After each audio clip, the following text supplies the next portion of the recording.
We're not in church, we can speak. I'm trying to get the judge.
Is he coming over? My office called over his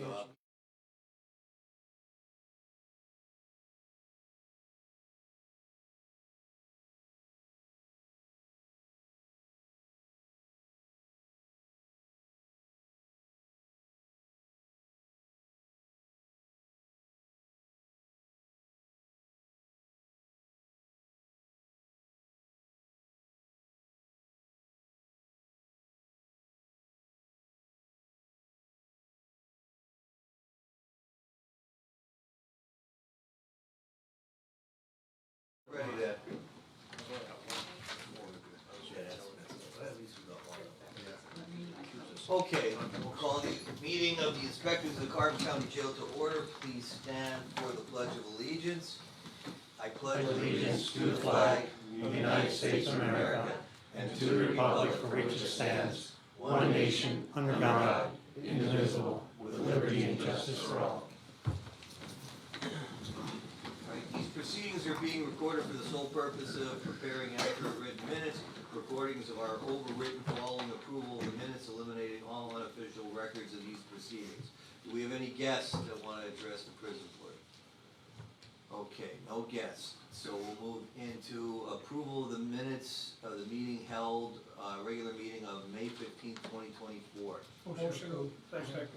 Motion made, second, Rocky. All those in favor say aye. Aye. Any opposed? Motion carries. There were no executive sessions held since our last meeting, and we're gonna take something out of order. We're gonna alter our agenda for purposes of getting people that need to leave here to other meetings. We're gonna move into new business. New business is, we're gonna take the, which one are we gonna do first? The tablet presentation. So what do we have here for a tablet? Hello, I'm Catherine Glucci. Okay, let's hear what you have to say.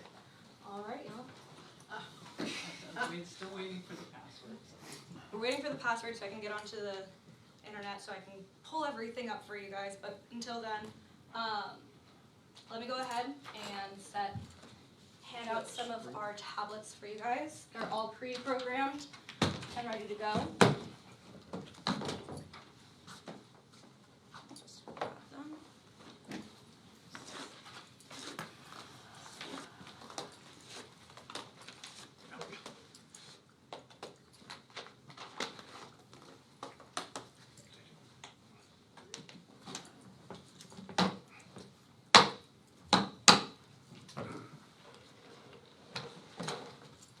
Okay, perfect.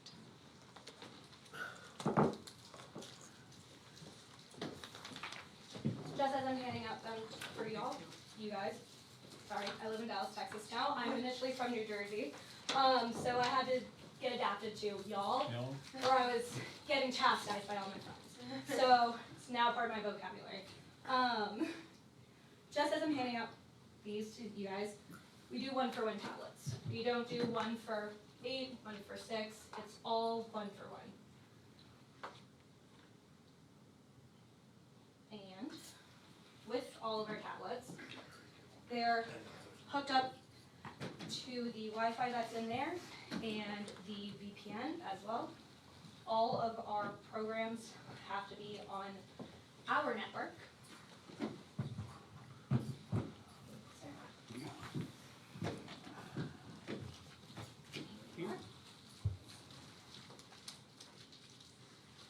You can go ahead and play around in them. They should all be up and ready to go for connection. Mike, did you want to use mine? I'm not really conversant with these things too well. I'm sorry, I'm getting my calendar. For Caleb, I hope. You guys could share one over there? Yeah, sure. I don't know, we have 1-for-1 is 1-for-1 for a reason. Please press the button. Don't do that. Okay, the third screen. Don't lock the top. Comments there. The network error. With it being on the VPN, and these being demo tablets, the connection for certain programs, since they are demo, isn't going to always work. That's just a case of programming on our side with demo tablets. We want to make sure that they stay secured, no matter who touches them. Does the same sheet. My client's the same thing. Yeah. You know where you're going. As you move around, on the tablet, you're gonna see different apps, you're gonna see calling services, you're going to see e-messaging, games. We do have a media store for movies, songs, and TV shows. And for some reason, it's not fully working, and that's totally fine. I'll just talk. No, this is tough. This game's rough. So all of our tablets are connected to our platform called NextGen. NextGen is our way of monitoring, making sure that you guys, investigators, or the county, warden, anyone is able to stay true and monitor calls, videos as they're happening. We have different services on there like Word Alert. It has a total transcription of every call and every video interaction that happens from tablets to our SVC units, so our terminals, as well as e-messaging. We have a program also called, we call it our DMC, Digital Mailing Center.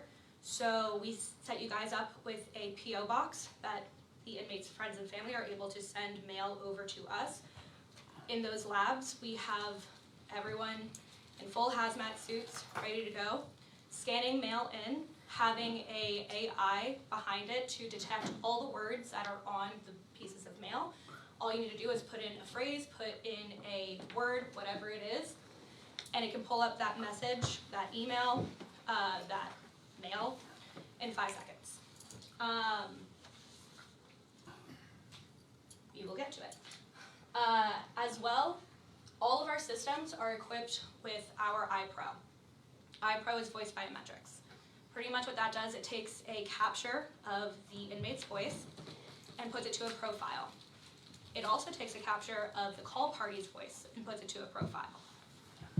With that side, you're able to find correlations between phone numbers that has that voice on it, how many people they have called, who they have called, where that call is coming, not necessarily coming from. We have technology that's able to detect the basics of a phone number and who owns that phone number.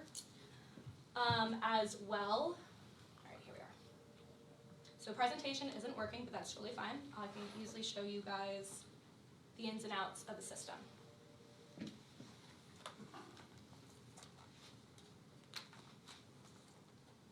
Is there a way I can hook up to something to present? We need IT. Yeah, we'd have to. Okay. Like a big monitor. I have to show everybody the system. Be nice if they had a big monitor. Yeah. Yeah. Right over here? Like 3. So while you're trying to set that up, are you ready for some questions? Shoot. So there's a lot of apps on here. Mhm. Does everyone come with that amount of apps, or can we customize what we want on there? So with every tablet and with every county, we know that you guys, not every county wants the same type of apps and same type of access to things as the next. You guys are completely able to customize what's on there through the NextGen system. Add, remove certain applications. With our media center, we license out all of our TV shows, music, and movies. Something comes out that you guys don't want people to have the ability to watch, pull it. Just tell us, we pull it, they can't watch it. We have command and control tablets. Those are pinpoint access points. You're able to just walk around for disciplinary actions. It goes from the facility to pod to individual. So you want to go ahead and cut access to that tablet right there, put it in the command tablet, remove whatever apps you want to remove, set and forget. Put a timeline on it, or just forever move it. It's up to you. So when you said batching, Mhm. you don't do like 8 tablets or whatever, so essentially you're saying every inmate gets a tablet? Yep. And then you would be able, from this command post structure, Yeah. whether you wanna turn it on, give them access, set the times that they can access it, Mhm. and we could do that in-house and set that up? Yep. Per pod, per whatever, Exactly. okay? Oh, perfect, thank you. I like how they have all this commissary, the law library, like law, the injunctions, you have all that stuff on there if they want to legal stuff. A lot of pressure. Just rules, guys. Okay. So let's go ahead and go into the NextGen system.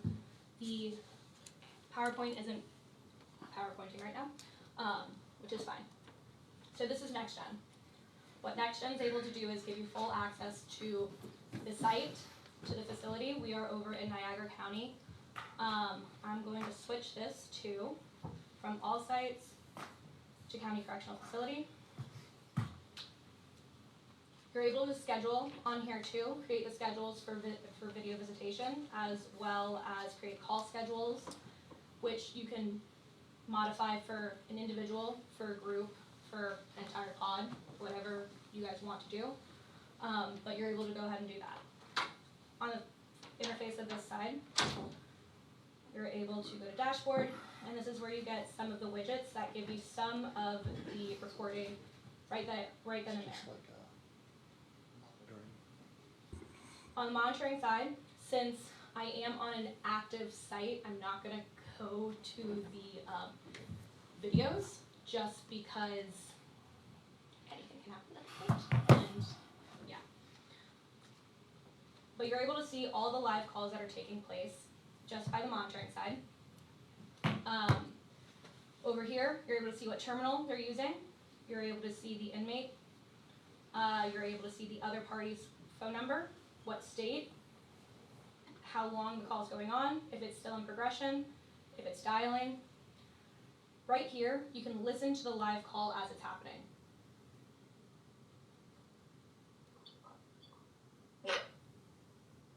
Dang. That's crazy. Right then and there. You can go ahead and mute call party, not on their side, just on your side. If you hear something that you want to listen to a little bit more, you can mute one side call party, you can mute the inmate. You can also scan as a very, Mom already called. as a very easy option. With scan, think of it like like the radio in your car. You want to scan a few stations, get a quick 6 seconds of each call. Once you find something that you want to listen to, stop it, listen to the call. From And there, all of these calls essentially are saved on the network. Mhm. So should something come up for the county detectives and they need to pull Bill Smith's phone call record from this date and this time, they wouldn't have to go to the prison. They could have access to this, go in and check it. Yep, of course. Along with that, you have the history of that call party, of the inmate, who all they've been calling, how long they've called for, and notes. These notes you can go ahead and track by ticket number, your name, last name, and then as we set you guys up, we set you up with user groups. All users limited to whoever you want to have access, and that's the other thing. Whoever wants to have access, so if investigators want to have access to the site, they can, but you don't want them to manipulate certain things on the site, we can remove those access points. You create the note, send it off, goes right to that to those individuals. Along with that, you hear something, it's not appropriate, you see something on the monitoring side of the live video sessions, you can terminate the call or video session as it happens. You can pull up a screen and say, Grandma gets on the call, so the gentleman wants to see his son, hold up the baby, baby's not fully dressed. You can pull out a picture, or you can black out the screen, pull up a note into that session. Please close the child in order to keep the session running. Grandma closes the child, session keeps running. Now another case scenario is they schedule it with grandma, a blood member walks in and is actually doing the call. You can terminate it right then and there. So we have single video sessions and multiple. Our multiple video sessions are around 12 per session, so you can watch multiple ones as they're happening. So I think that was one of our concerns before, was inappropriate behavior occurring either on a video call or on a recorded call. Yeah. And what I think we were struggling with was, do we have the resources to manage monitoring those calls? Because that's physically a person Yeah. who has to watch those. But I thought the warden said the last time that you have a system that does that and watches it for us. So we have a service, and it's called Guarded Exchange. Card exchange, we have several labs throughout the entire United States. That's also where we have our DMC, our Digital Mailing Center. What they are doing, they're taking the live sessions of video, they get y'all's protocol for what should be happening, what can happen, and why termination should be going on as the sessions take place. They are able to watch those 12 sessions. They usually use the multiple video session side, and they're able to terminate it right then and there. Someone pulls out a gun, call done. You get a report every morning of every call that's taken place, if it's completed, little synopsis of the call, and then if it was terminated, why the call was terminated. Along with that, that side does a lot, but I have many customers that talk to us about the amount of turtle soups that they put on to their population because someone gets the full sentence of their charge. Mom, I don't know if I'm gonna be able to do this. I wanna kill myself.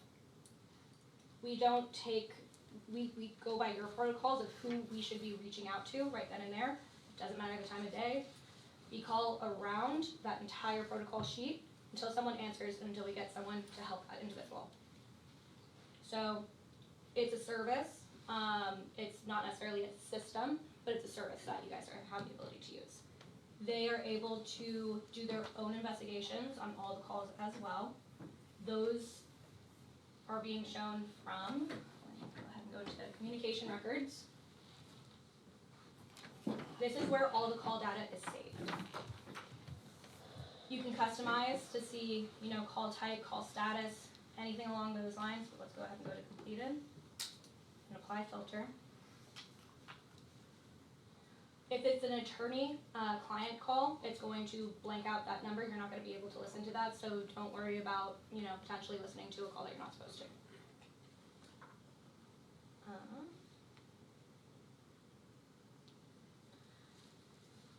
Same thing.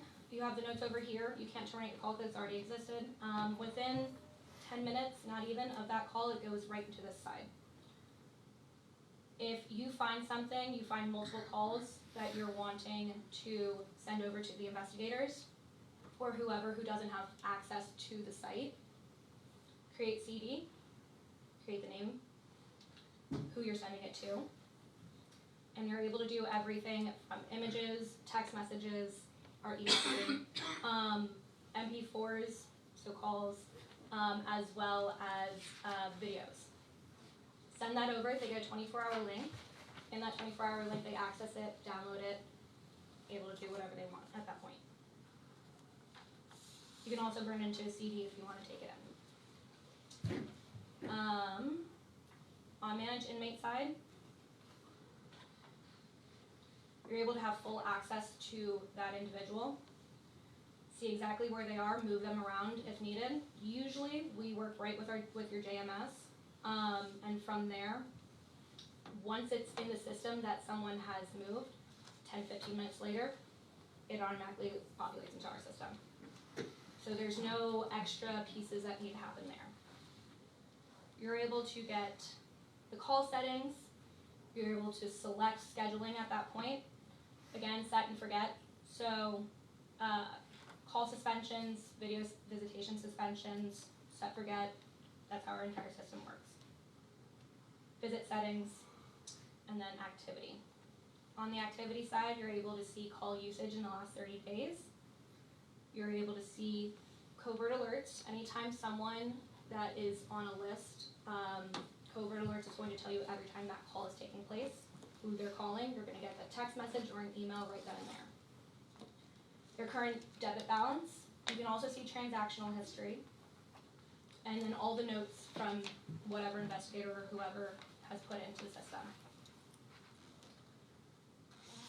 Let's go ahead and go into Word Alert. So Word Alert is transcribing all of the calls that have taken place 10 minutes after they have happened and are in our communication logs. You're able to put in a phrase, let's do drugs. These are all the calls that have drugs in some part of the call. what I tell everybody about Word Alert. Think of your phone. When you talk to text on your phone, every so often it comes out like, I want to say, hey John, for whatever reason, hey babe. It learns as you go, so you do have to give it time. We do tell everybody these are transcriptions. It's not verbatim everything that they are saying. So with that, they're not going to be able to be held up in court. But you are able to get a synopsis of what is going on in that call without having to listen to it. Here you're able to export. You're able to listen to the call. Go ahead and jump ahead a little bit. Thank you. Jump over here. Oh my god, I got nervous. The third thing happened.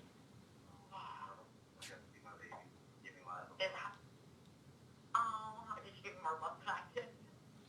Right here, you're able to get everything. You're able to hit next, and it brings you directly to where drugs was brought up the first time, the next time, every time within the call.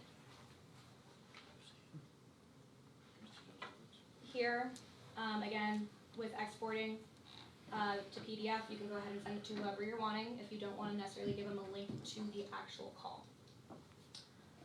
It also does translation. We translate almost every language besides Navajo. We have 2 that we cannot transcribe, but with our guarded exchange, they're able to transcribe it. Again, think of Google Translate. With everything with Google Translate, it doesn't give you the dialect of what it is, but it gives you an understanding of potentially what it could be, what they could be talking about. So if I do Ola, and because Niagara County does not have a massive Spanish population, so how to do that.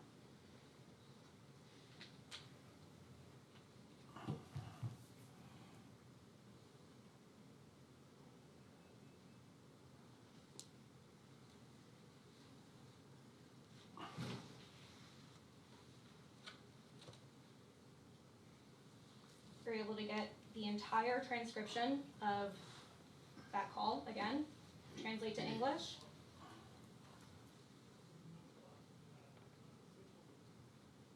And right here, you're able to get all of the transcription of the just to get an understanding of what they could be talking about. Again, just like everything else, you can also play the call right then and there. I'm going to head on back over to our next gen platform and hit into Investigator Pro. This is our voice biometrics. During implementation, as everything goes live, we have 2 ways of doing this. Either a set implementation where they have a script to read and our technology learns their voice, or over time we're able to just set it up where it's going to learn that individual's voice. I like doing it. I highly suggest doing it during implementation and having an entire script for them to read, only because PIN theft is such a big deal in facilities. But this is also where you can help find who is stealing whose PIN, 3-way calls, and categorize different voices to different gangs, different groups, and different interactions. Over here, you're able to see that who this person is, Adrian Petty, phone number up here. This is what a 3-way call would look like. And then it has scoring. Suspicious activity, typically everything over a 90%, 85% is going to be true. So the PIN that was used was Adrian, but the PIN may be shared with Nicholas Gaskin.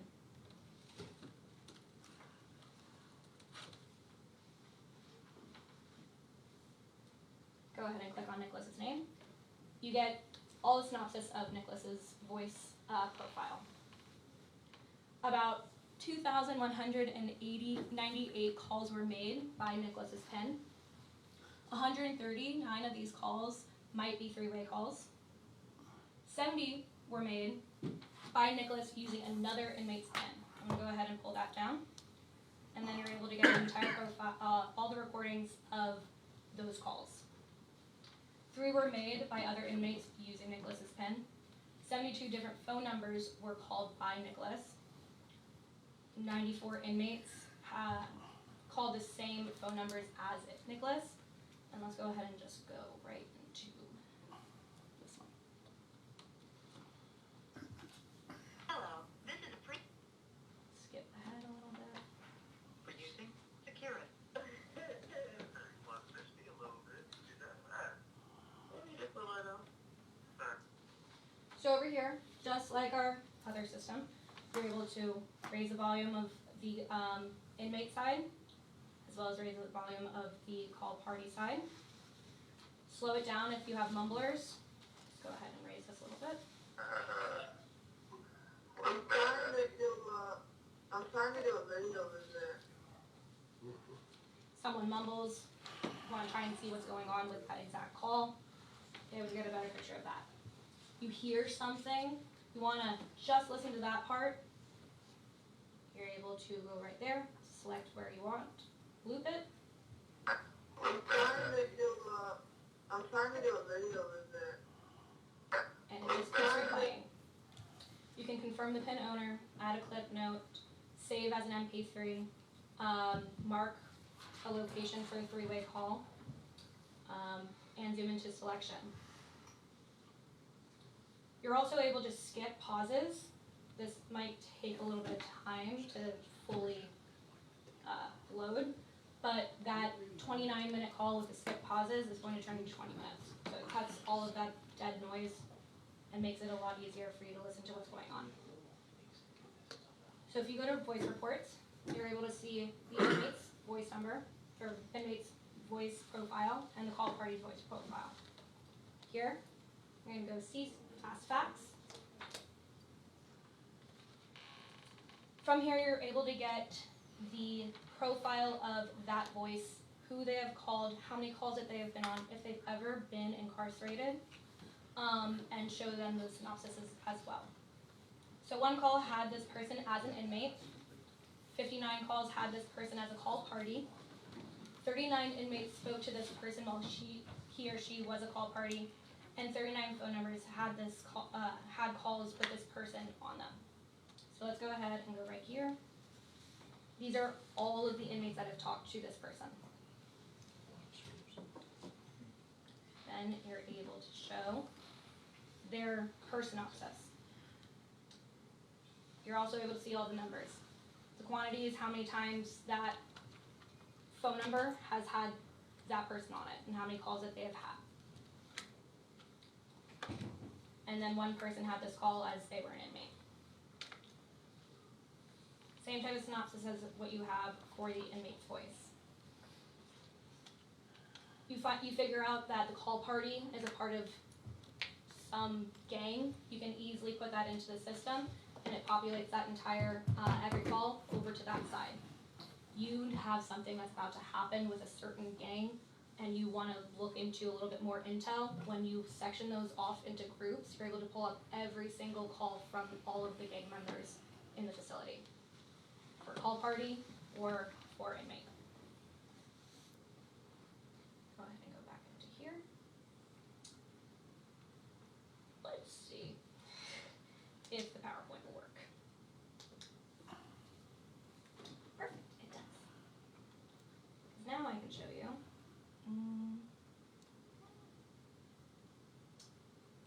Well,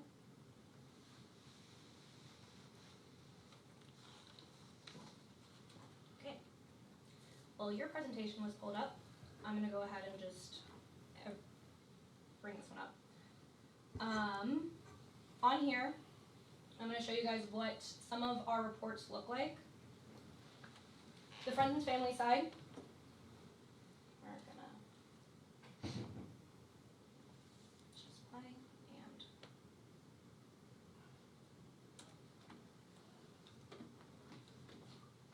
and I'll go ahead and go into this since we just did the system. Securus at a glance. Again, with the way that Securus works, we are all one login. It's one system, one database. All of our technology is ours. We believe in innovation. Typically what we do is we bed out the best players for what it is that our customers are wanting, suggestions that they have. If we do not have the ability to create the technology ourselves. We buy the company becomes ours, goes onto our platform, goes onto our system, onto our tablets, and we're able to do that there. We're around 38 years old as a company. We are the #1 leader when it comes to ITS, video visitation, and tablets. Our one-to-one model is throughout the entire United States. We have Texas DOC, 145,000, all one-to-one. To our smallest county, which I think is in Minnesota, and it's 30 inmates. Everyone's treated the same. Our customers are all treated the same. Everyone has a one-to-one offer. The support that we give everybody, 24-hour access for friends and family. You guys, as a county, have different support. You have the ability to do our customer support that everyone else has access to, but you also have other layers. You have myself, you have facility technicians, you have an account manager, and my director. I tell everybody the only time I'm not able to talk is when I'm on a plane. Pretty much it. Doesn't matter the time of day, give me a call, I can help out as much as I can, and get you guys to the right direction if I'm not able to do it myself.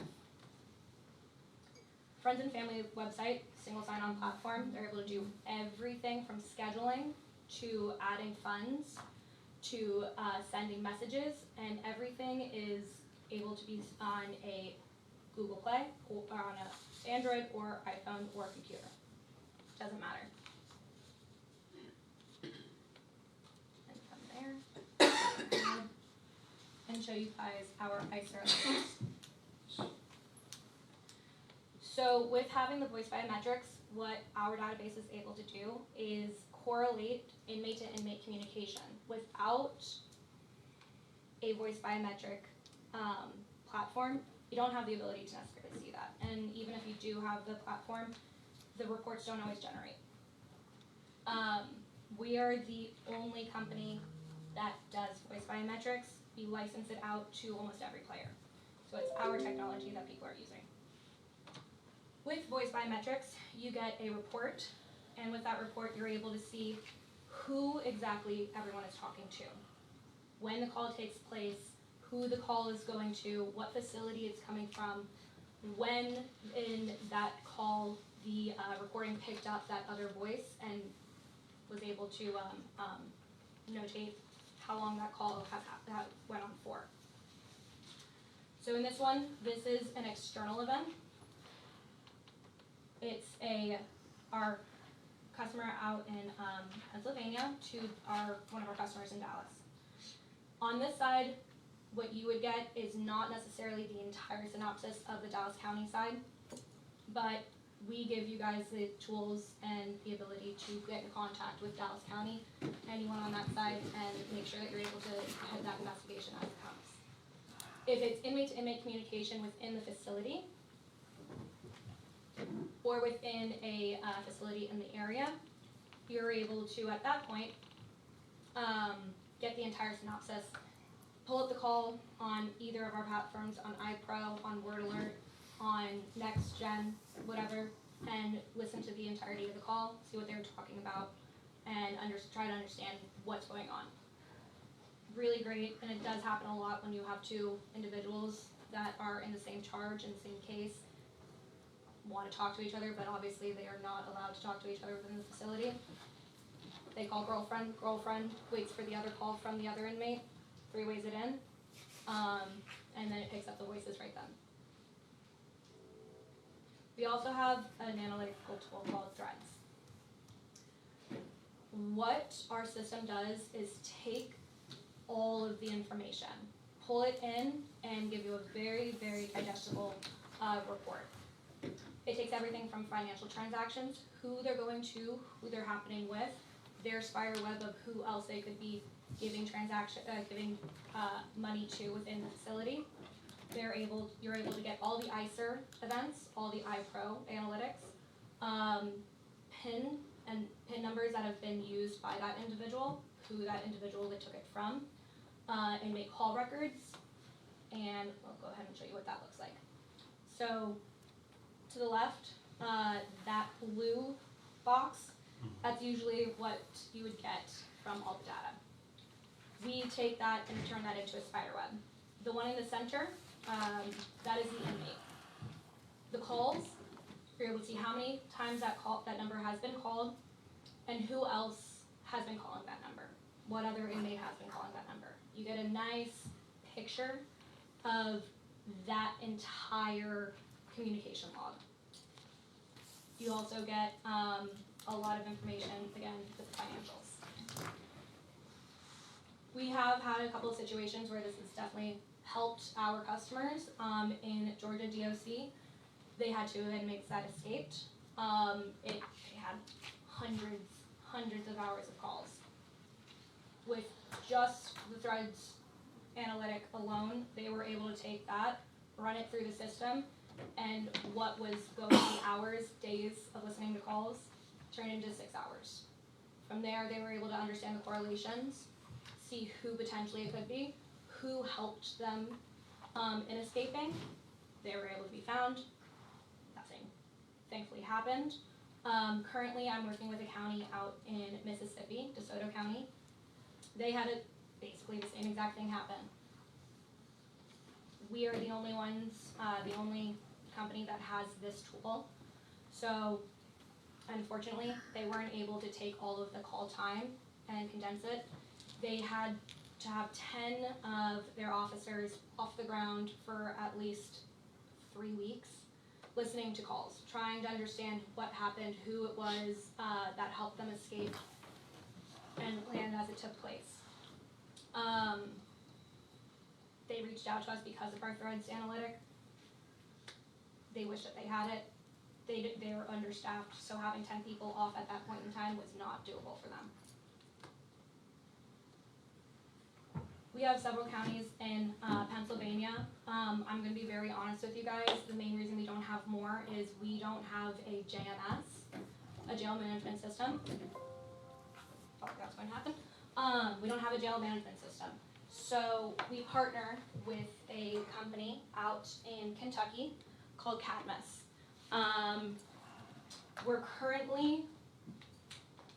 They're currently helping us with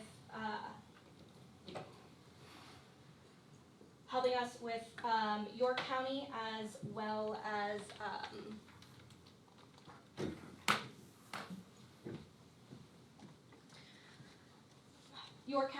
as well as Dauphin County. So we're able to take their pricing, put it into our contract, because in the state of Pennsylvania, you guys have to have JMS in the ITS contracts. So that's how we're able to do that. But because we just started partnering with them, it's limited our access to actually have contracts out in Pennsylvania, unfortunately. We do have the Pennsylvania DOC, so that does help as well. It's not just our database within the state, it's our database within the entire United States. Anyone that is our customer, you're able to get all of that information on inmate-to-inmate communication and correlations. Go ahead and show you kind of what our technology, our hardware looks like. So this is our Unity mount.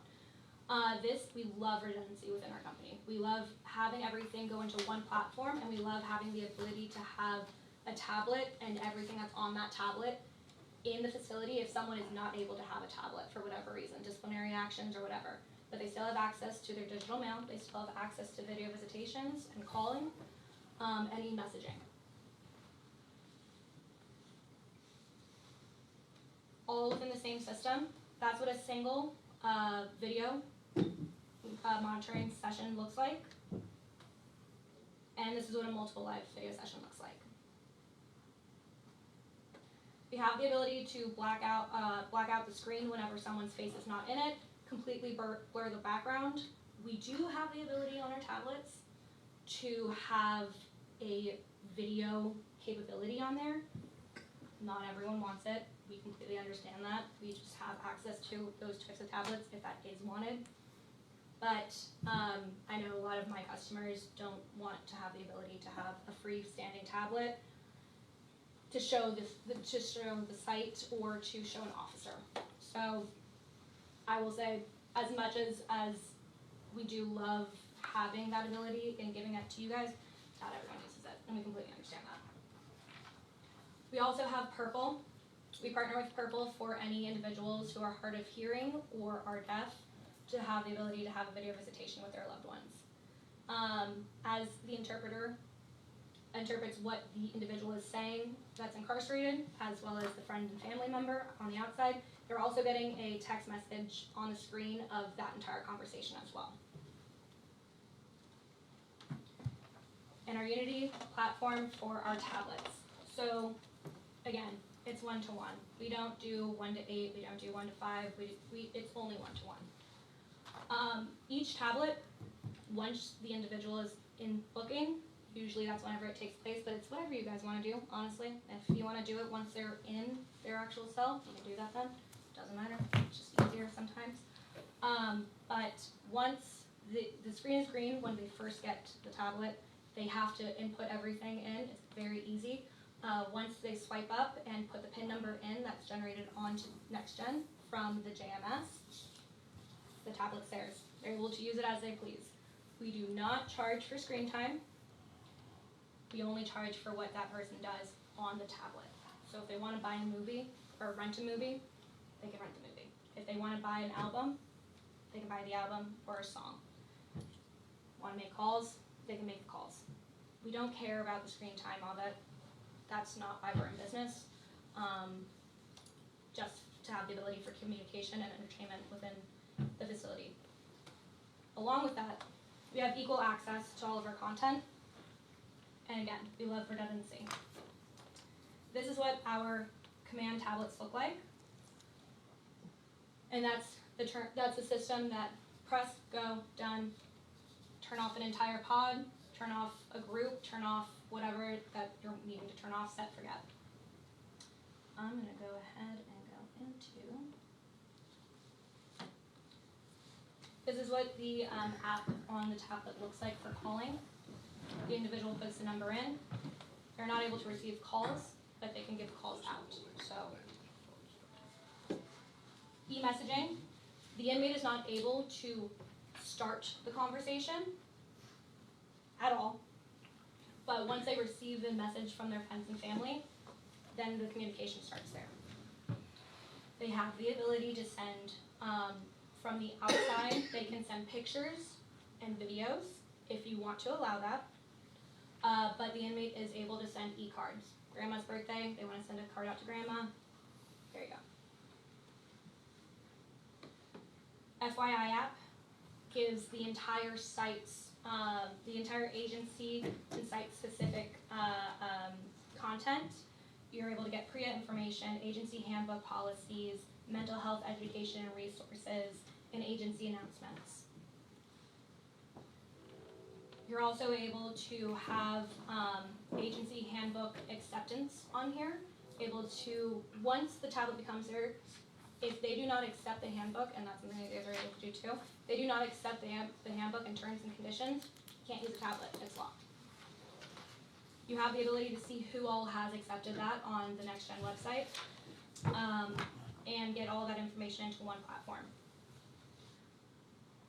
Main reason why we do not charge for screen time, we really do as a company care about our citizen.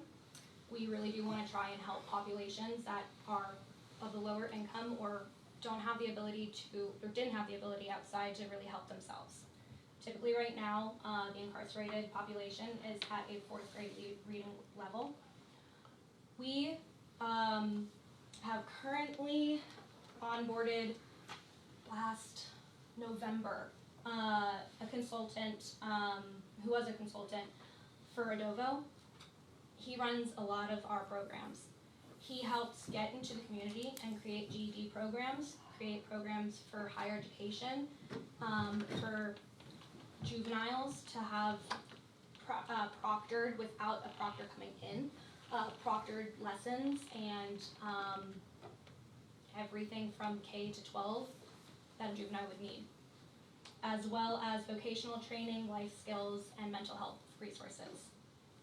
We have several different options when it comes to our educational platforms. Pretty much are self-paced. Or again, you go into the community and we help you guys build out all of those programs.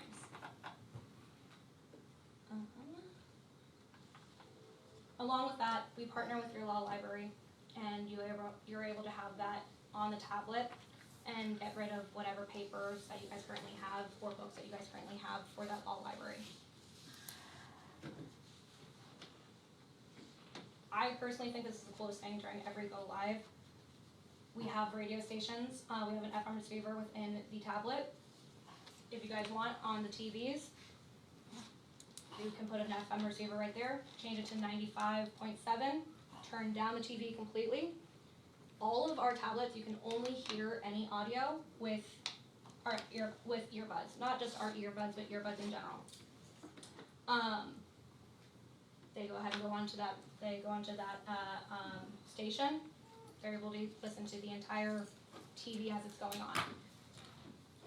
You can hear a pin drop, and it's one of the creepiest things I've ever witnessed. Everyone's loud to everyone's silent. It is kind of magical, but it's great. As well as having commentary on the tablets. They can create the orders right then and there. They can add to their, or other family members are able to spend spend funds onto the tablet, and they can use it as they please with commentary or with calls. We partner with all the big to all the small commentary companies. So whoever you guys are using, typically we already have that app already programmed for our tablets. We do have ebooks. We have around 50,000 plus currently. Think of Moby Dick, think of the basics. What we are currently working on are two options for our ebook library. A public constructed library that you guys have licenses to all of these different types of books. 5 licenses for, say, some of the top selling books. They're able to check those out. They have so much time to read those, then it goes back in. Or, and that's a free option for the individual. Or, it is a, think of Kindle. You purchase the book, they're able to read it however many times they want. It at least gets rid of the entire physical library within your facility. And if anyone's getting books sent in, I know some facilities allow that, others don't. If anyone's getting books sent in, you don't have the potential use of contraband inside of those books or anything along those lines. We partner with Honest Jobs to help with anyone who is being released, to give them the ability to discover what job openings are in the area. They're able to search. They create a login, put in their charges, any type of job, occupation that does not allow a certain type of charge. They don't even see that on the job search.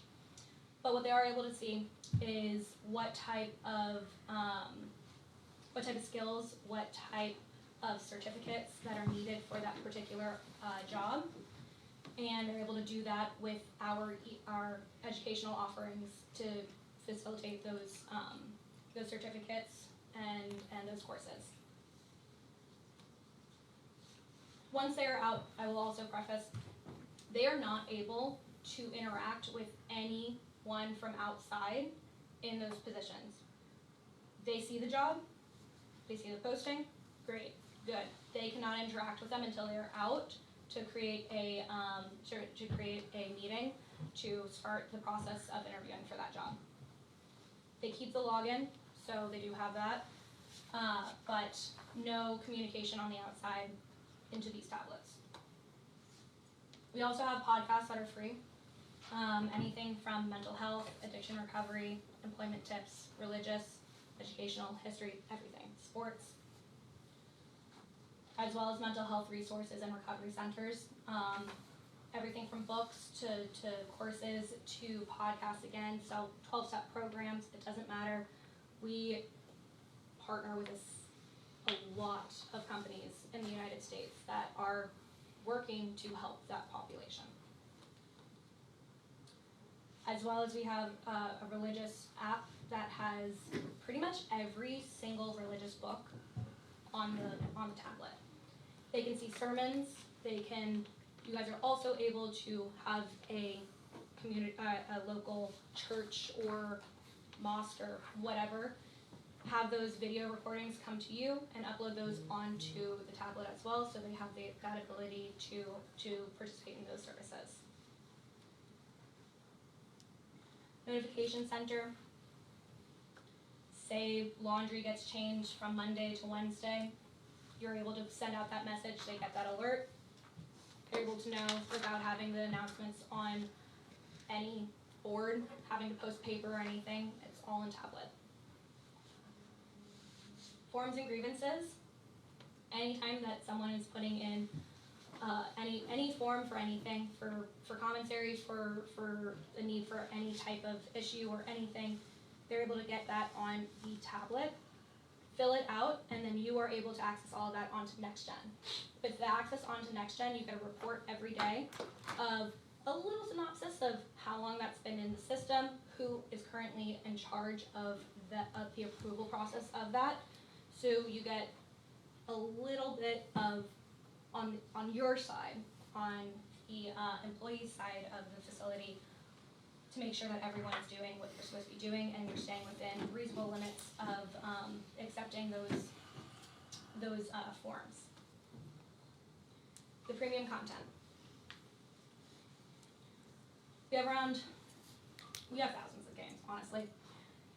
Pac-Man's like the only one that actually keeps its like initial original format, but Candy Crush, what are some other ones?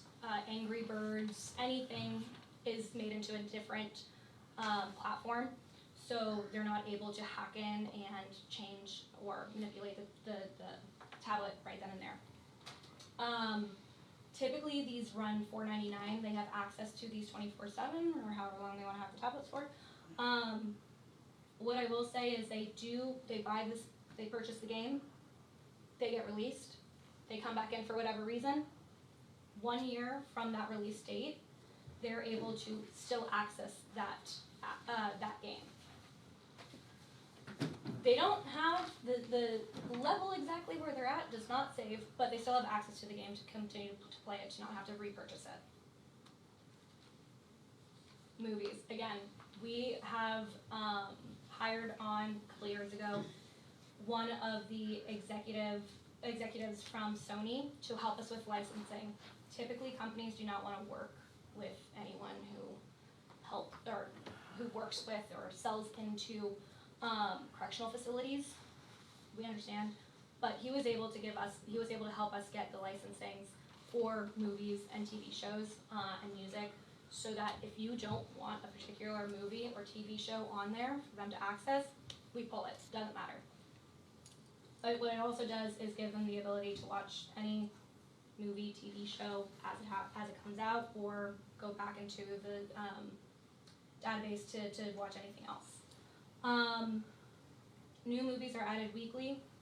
Typically the movies, think of like the way that we do Amazon. You rent them, you don't buy them. They don't have the ability to buy them. They have 30 days to watch it. Second that they press play, they have 48 hours to watch it as many times as they want. But again, that is 100% something that you guys can remove completely if that's not what you're wanting inmates to have access to. Same with TV shows. They can rent an entire series, or they can rent a season, or they can rent a singular episode. The second that they press play, they have 48 hours to watch it. Music. The second something comes out, Drake's new album drops at 12, it's on the tablet. I know, I have a weird thing about people who commit crimes to be in jail to have access to what we have outside, but at the same time, it helps with the facility as a whole when it comes to officer safety. Having distractions, having the ability to have programs, distractions, so that they're not interacting with each other all the time, that they're not causing mischief within the facility, it helps personnel actually be able to do their jobs in the right way. We do have offers for newsstands, So our newsstand is through AP. It's anything from local to national news. You do not have to have this on here. If you do not want them to have it, we remove it. It's not a big deal. Typically, subscription's done monthly. I think it's like $6.99 for a month subscription. The charging ports for our tablets, if you look at the side of the tablet, we have, those tablets, our demo tablets have 2 charging ports on them. One's a wire, and then one is our inductor on the side. We have heard a lot of, now current customers, complaints about certain tablets being the way that our phone is. You just put it on a charger, and it just charges like that. Once those tablets go dead, it takes anywhere from 6 to 8 hours for it to fully charge, just to turn on. 6 to 8 hours to fully charge though. With induction, slide it in, it's magnetic, sticks in, charges within 2 to 3 hours from completely dead. We have all the options on that. Anywhere from a wheel-in, that you typically, we suggest putting that like in a place where people aren't readily able to access it. Because of the doors, there can be potential contraband problems, weaponizing some of the intricate makings of a secure door. So we always suggest having that one in a place where people aren't able to typically access it. The ones without the doors, we will put those on the wall. I suggest putting those in front of a camera so you can kind of see who's taking what tablet, what they're doing with it. Yeah. Earbuds, again, our tablets only are able to use audio with earbuds put in. If they want to call someone, they can't just have it out in the open. They have to have the earbud in. And then another one of our offerings, our digital mail center. This is pretty much what it looks like. What they get on the tablet and are able to access is the actual scanned in mail. We do have the ability to see what drugs could potentially be a part of that mail. Except for K2, that's one of the harder ones to figure out with any type of scanner because the chemical compound of K2 can be manipulated so many different times. It's just a harder one to find. But any other type of substance, we are able to figure that one out. That is all accessed again through NextGen. With our AI, you're able to put a word or phrase in and then find that exact piece of mail, that correspondence, right then and there.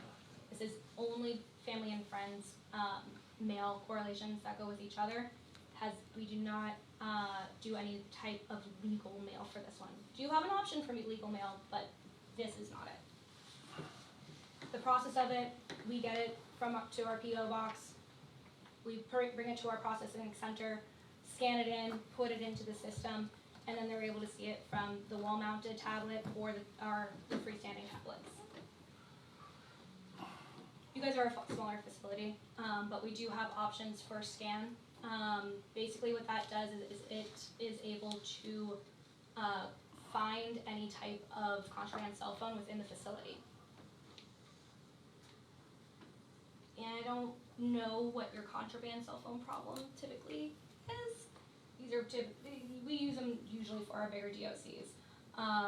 Able to find 30,000 phones over in Oklahoma, and then 15,000 phones over in Florida DOC.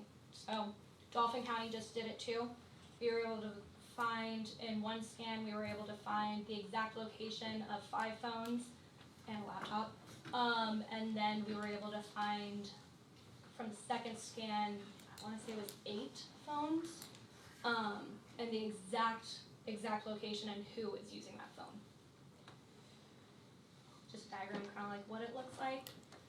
And this is the Guarded Exchange. So this is one of our offices over in Albany. More than likely, that would be the office that we would put you guys with.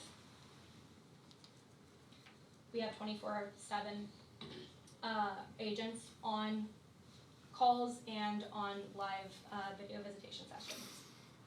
Those reports that I was talking about before, this is what they look like. Let me see, let me go ahead and zoom in. Suspicious activity report.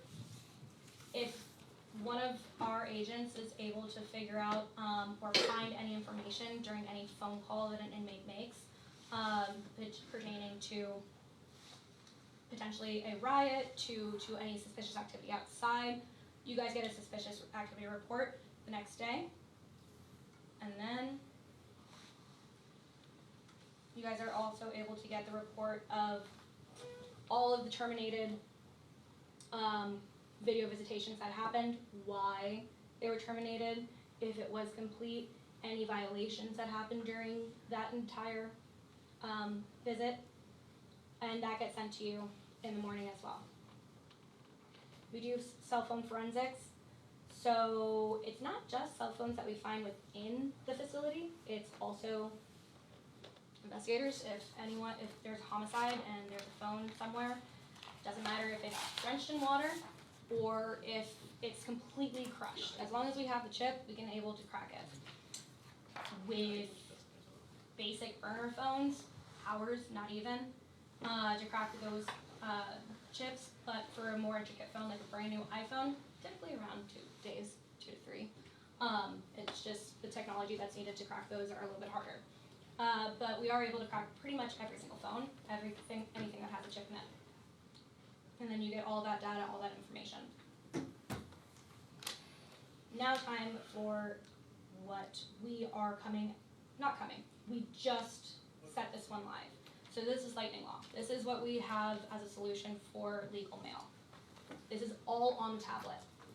Pretty much what happens, a attorney goes in, signs up,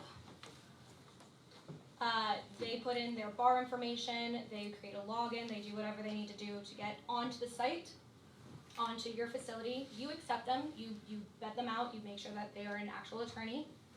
From there, they're able to set meetings, send digital copies of all forms. The inmate is able to DocuSign right then and there. They're able to call. They're also able to annotate any type of image, of any type of video, anything along those lines.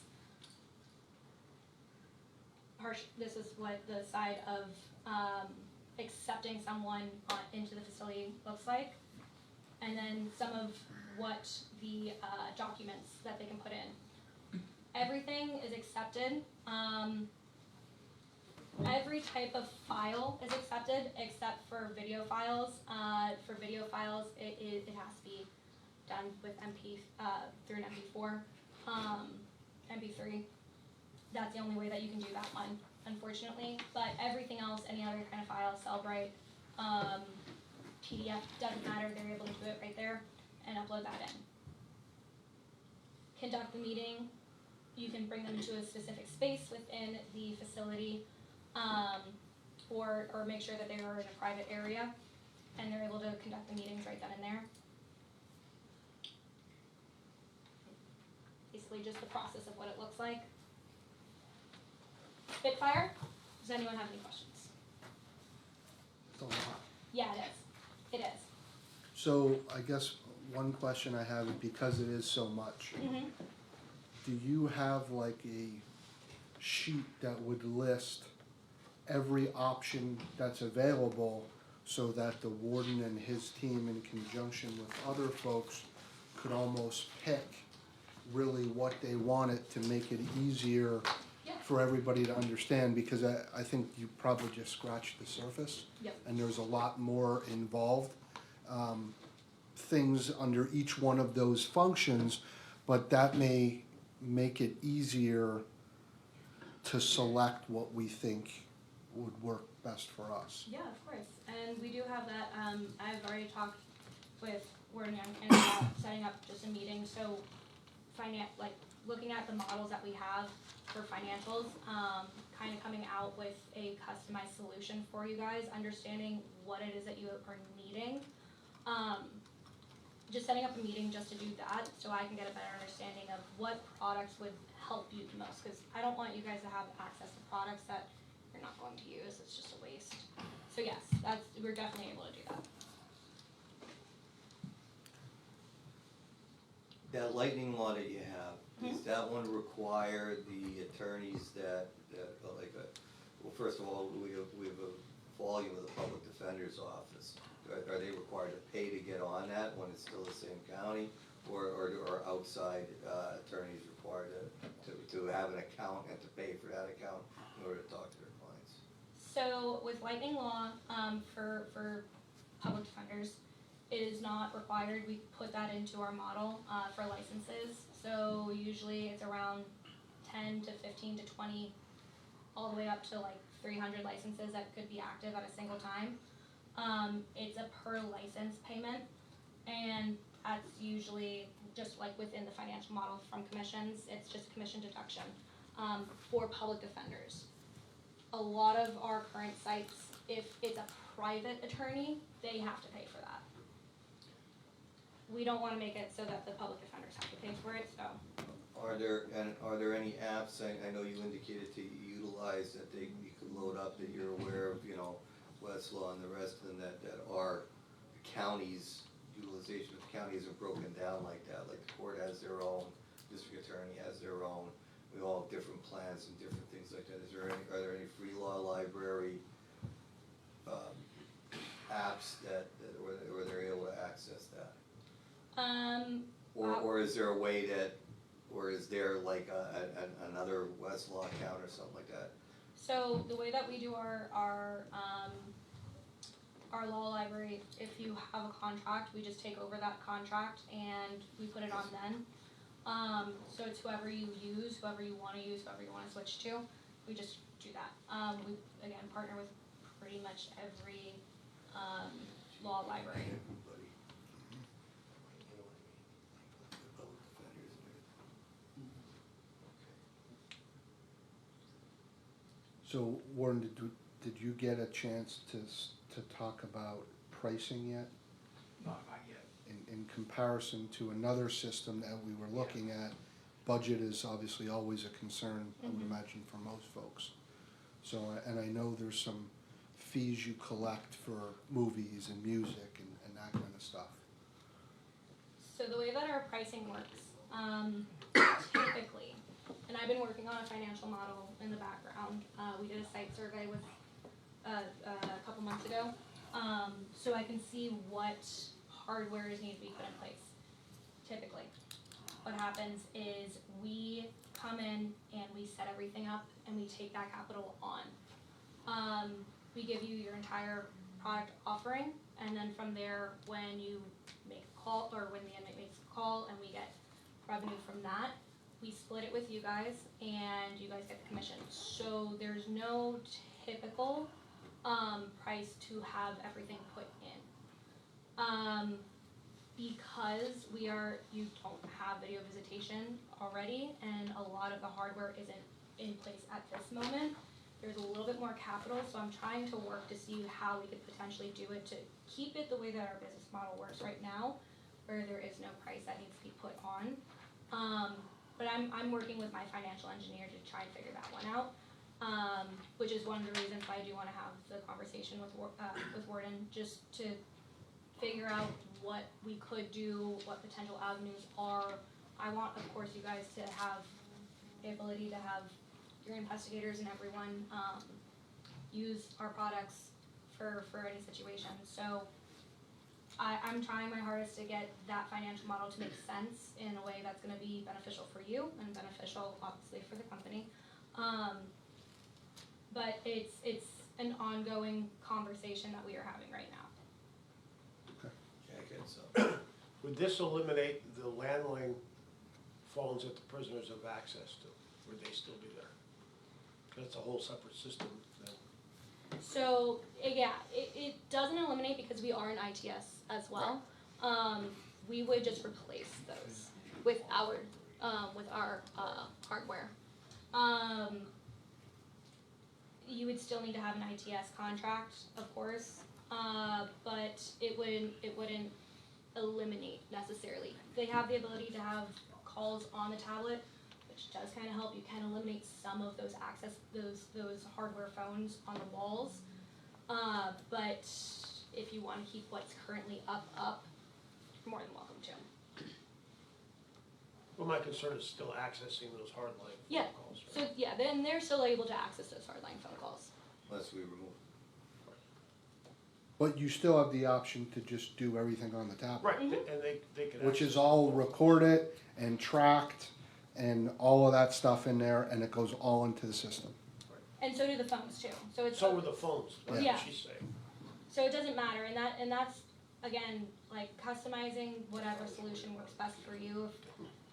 While walking through, if some of the visitation phones aren't necessarily needed anymore, cause you have a tablet terminal instead, that's one access point, that's one hardware that's not needed. Or having 2 to 3 phones within the, actual pod, and instead having one phone in the pod and then everyone having the access to calls on the tablet, then that's also a possibility. Great.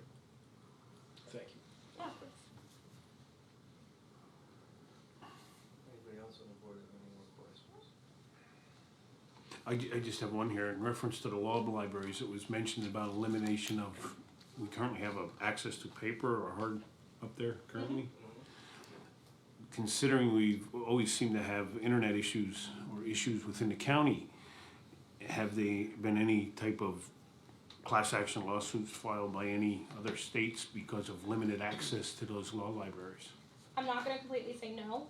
Of course, any and everyone will get sued at some point. But have any lawsuits actually taken place where we've had to pay anything out on those terms? Not to my knowledge. I'm gonna be very honest, I'm almost 100% positive, no. Not gonna say 100, but, access to them, you guys have the ability to keep those if you want, just in case something happens. But it's not from my exact knowledge that a lawsuit has actually had a legitimate, a legitimacy held up in court. No, I mean, the reason I ask that is because there's always everybody, I'm all for the internet and that, but we all have this question is, where's the hard copy? Yeah. They don't have a hard copy of it. There's nothing there? No, they're on LexisNexis, so you'd have the same results with the internet with it. Okay. So they could utilize that same system. It's just that if they contract, and I know the court has their own system, the public defenders has their own system. I have my own Westlaw. I don't have everything that I want on it. I like I'd like it to have nationwide or all jurisdictions, federal, state, all the states. We don't have any of that. And if they're doing that and they're negotiating a thing, there might be a way to get everybody all on the same sheet of music, that we're not dealing with all different systems at a better cost or a better price, since we're contracted for the county. Because that was always the problem. We take over the contract, as in we help put it into our, we take it over. Right. We don't necessarily do the negotiation for what you guys are wanting. Right, Yeah. right, but, then we just got the LexisNexis. It doesn't make sense the way we have it set, is what I'm saying. Everybody has their own. Everything's budgeted, you're paying for 3, 4 Westlaw accounts and 1 LexisNexis account, and everyone has different stuff on it, so you may wanna be rethinking how we have that set up. That if we had everybody on it in one type with a bunch of users, then it all would've went that way. Anyway, alright.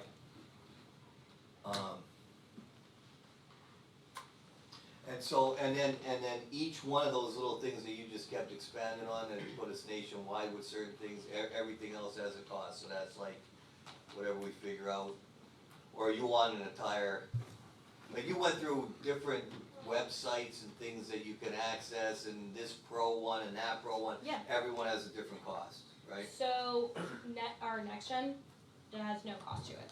Okay, This is the basic, I say basic, there's a lot of things we can Right. do within it. But this is the basic, that comes with just having us.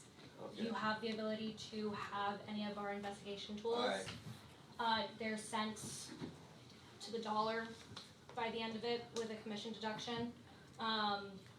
Word Alert, iPro, Threads, but Right. again, it's what's going to work best for you guys I and what's understand. actually gonna be Okay. used. But those are the ones that would be more of a commission deduction. I understand. Okay. Anybody else? Okay, thank you. So you're gonna get with our warden and then go over some stuff. Okay. You guys ready? Okay. Thank you. We're not cutting you short, but we have. No, you guys have an entire meeting. That was a Spitfire. I did.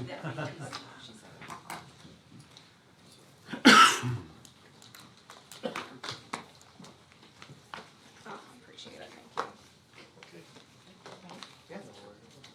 I am going to for you guys. Good afternoon. I wanted to give an overview of a couple different topics. The first being an opportunity that has come across our plate for funding from PCCD, and then talk about kind of the administrative requirements for that opportunity. Talk about the participant requirements for that opportunity, and then kind of transition into a larger conversation around MAT that I would turn over to Prime Med is here.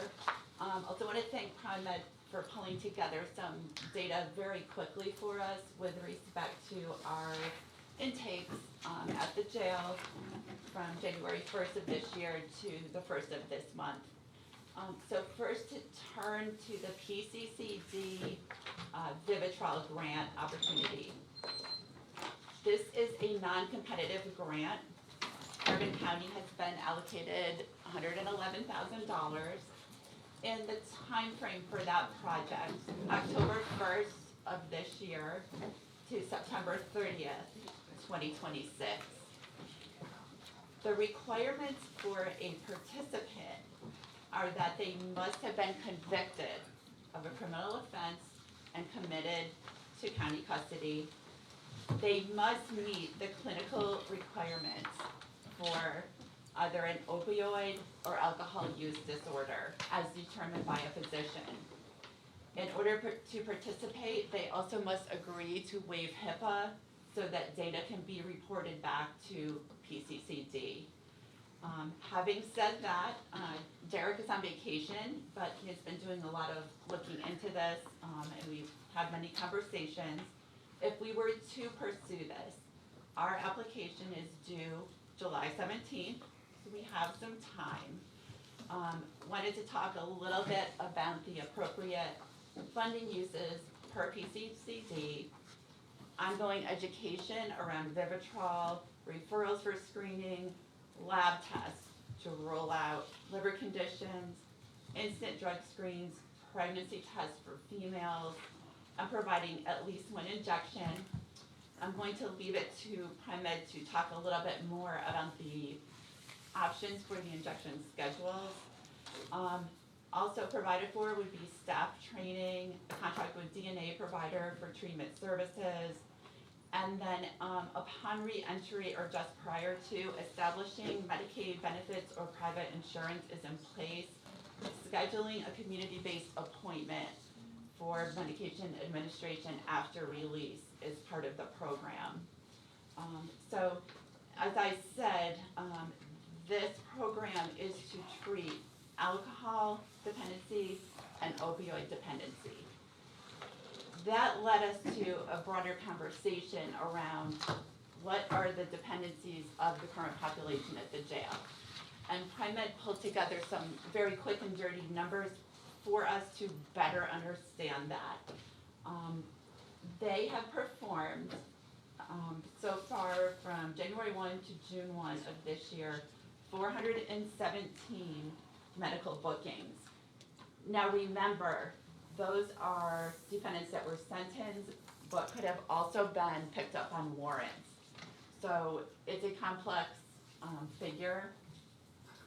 Out of that, they had 151 admitting to methamphetamine use within the past month. 27 of those individuals were continued on their previously prescribed and verified OUD meds. Out of those 417, there were 89 that if an MAT was in place, they would have qualified under an OUD. Then we can turn our attention to alcohol. Out of the 417, 38 were showing the indicators for alcohol use disorder. And then we had some kind of subsets of that information. 16 of those stated alcohol was the only substance being used. And then 22, the remainder reported using other substances. So we're trying to just pull together a quick and dirty picture of the dependencies that were recorded at the time of intake for the first 5 months of this year. This data definitely has a lot of limitations. We don't know out of the 417 how many were sentenced or were picked up for other reasons. But we're just trying to get a high-level idea because we see the difficulty with the Vivitrol is limited to opioid and alcohol. Knowing our county, we do have those individuals who have the drug of choice, methamphetamine, and that does not appear to be covered under the Vivitrol grant. Having said that, Ellie and professional organizations that she is involved in has become aware of concern of not having an MAT in place. And you might be familiar with a DOJ settlement with Allegheny County. Allegheny County was found to have violated the ADA by not providing opioid use disorder medication to an individual. That happened to be methadone, and it happened to be a little bit of a different situation because they were providing methadone to a certain population, but they did not provide it to another segment of the population. Here in our county, we're not providing MAT in general unless you walk through the door with a prescription. But that was a concern that Ellie had about not having an MAT in place currently. So having said that, the Vivitrol opportunity is there for us. It's non-competitive. Derek and I have started the application process. It doesn't appear to be difficult to apply. There are some follow-up data requirements that we would have to really look at for reentry, attending that follow-up appointment, and then, of course, have those individuals incur new charges. So with any grant, there's a reporting obligation, and there would need to be a casework component of that. So having said that, any questions specifically on Vivitrol before I turn it to Pri-Med to kind of outline the MAT proposal? Did you say that it's not, you can't use it for alcoholism or? Vivitrol, the opportunity for Vivitrol covers alcohol and opioids. Okay, it does. It does not, from my looking into it so far, I see a gap with methamphetamine. So I think a concern that I would have, and I would of course defer to the board's vast more experience than I have, is that I'm not quite sure we can go down the path of Vivitrol without having MAT in place for other disorders not covered by Vivitrol. That would be my concern I would bring to you. So anything else? Does that answer your question, Rocky? Yeah. Any other questions? So Vivitrol, what you're saying is the Vivitrol grant is more focused to one point where the MAT is more of an overlay, or? That is my understanding. The Vivitrol grant is clearly written to alcohol use disorder and to prevent relapse to opioid dependence. I have a concern that we may have a gap on other substances, and then at the same time, we have the DOJ settlement out in Pittsburgh. That's a little different because they were picking and choosing. They're going to allow you to have methadone, but not me. That's how they got in trouble. But not having an MAT in general, I know has been raised up to Ellie and the professional organizations that she belongs to. So if we did this and went down this route for MAT and for the Vivitrol, we would still need to add a component for methadone. Yeah, so I'm really not an expert on the specific medications. I'll turn that over to Pri-Med. And the other thing to keep in mind is the Vivitrol grant is a 2-year window in time, $111,000. So that is a very small amount compared to an ongoing commitment to MAT. We potentially may have other funding opportunities along the opioid disorder But I think the Vivitrol piece of it is a really small piece of what you all are to consider. Derek and I have done significant work on the application for Vivitrol. It wouldn't be difficult, I don't think, to take that across the finish line, but we just need to, I think, consider the bigger picture. So in other words, the grant's gonna expire in 2 years, at which point we would have to determine how to fund, or the commissioners would have to determine how to fund that program. Beyond that, included in that program, I heard you say, is a caseworker who will be doing follow-up once released to make sure they continue on with the program. So not just the medication, but a person, caseworker, Yes. Val, I think, right, to do, That is what we're thinking would be the appropriate role for that. The applicants for that grant must contract with an entity to provide an individual assessment prior to reentry, create an individual program, provide access to administer Vivitrol, provide clinically appropriate inpatient and outpatient services, cooperate with the county probation and parole office, and create a discharge plan, and then making sure that there is insurance in place to support that, additional injection appointment. So yes, there are quite a lot of obligations. But the other thing to consider, and I defer to PrimeMed really to kind of get into the details, my reading of the funding opportunity is that this is limited to alcohol and opioid, but my review of the data that they pulled together for us very quickly indicates, we may have other populations. So I think the concern, and as you know, I've only been in my position 8 days, but the concern that I have is I'm not quite sure we can offer this Vivitrol program to only a segment of the population up there. That's why we tried to pull the data together, quickly to see, what do we really have out there. The other thing is we didn't really have the time to do a deep dive into the 151 people who admitted to using methamphetamine within the last 30 days. It's quite possible that they would, have a polysubstance and also qualify for opioid funding. We don't know that, as we sit here today. So that's what we were able to come up with. But if we have to have an NAT program, we may have to, it's the right thing to do. So why wouldn't this complement that? So we get the Vivitrol, we get $111,000. Absolutely. We have opioid settlement funds coming in, which probably could be used for some of these caretakers and some of these arrangements outside the system, because that is opioid related. And then you have the MATs. So the funds are there, at least for opioid addiction, to meet the requirements of the Vivitrol program. They're there. It's just drawing it from other sources. And yes, I realize it's not gonna hit cocaine, it's not gonna hit methamphetamine, amphetamine, it's not gonna hit that, that's not gonna qualify, but still, if we have to have a program, this is giving us, $111,000 is a lot of money. It's not, obviously not gonna cover everything, but it's a lot of money. Yeah, that was my thought exactly, Your Honor. And I just wanted to mention kind of from a funding strategy standpoint, if we went forward with the MAT, it would be cleaner from a non-supplanting standpoint to use the PCGD funds first. Having said that, we have the option to put the entire $111,000 in the second year.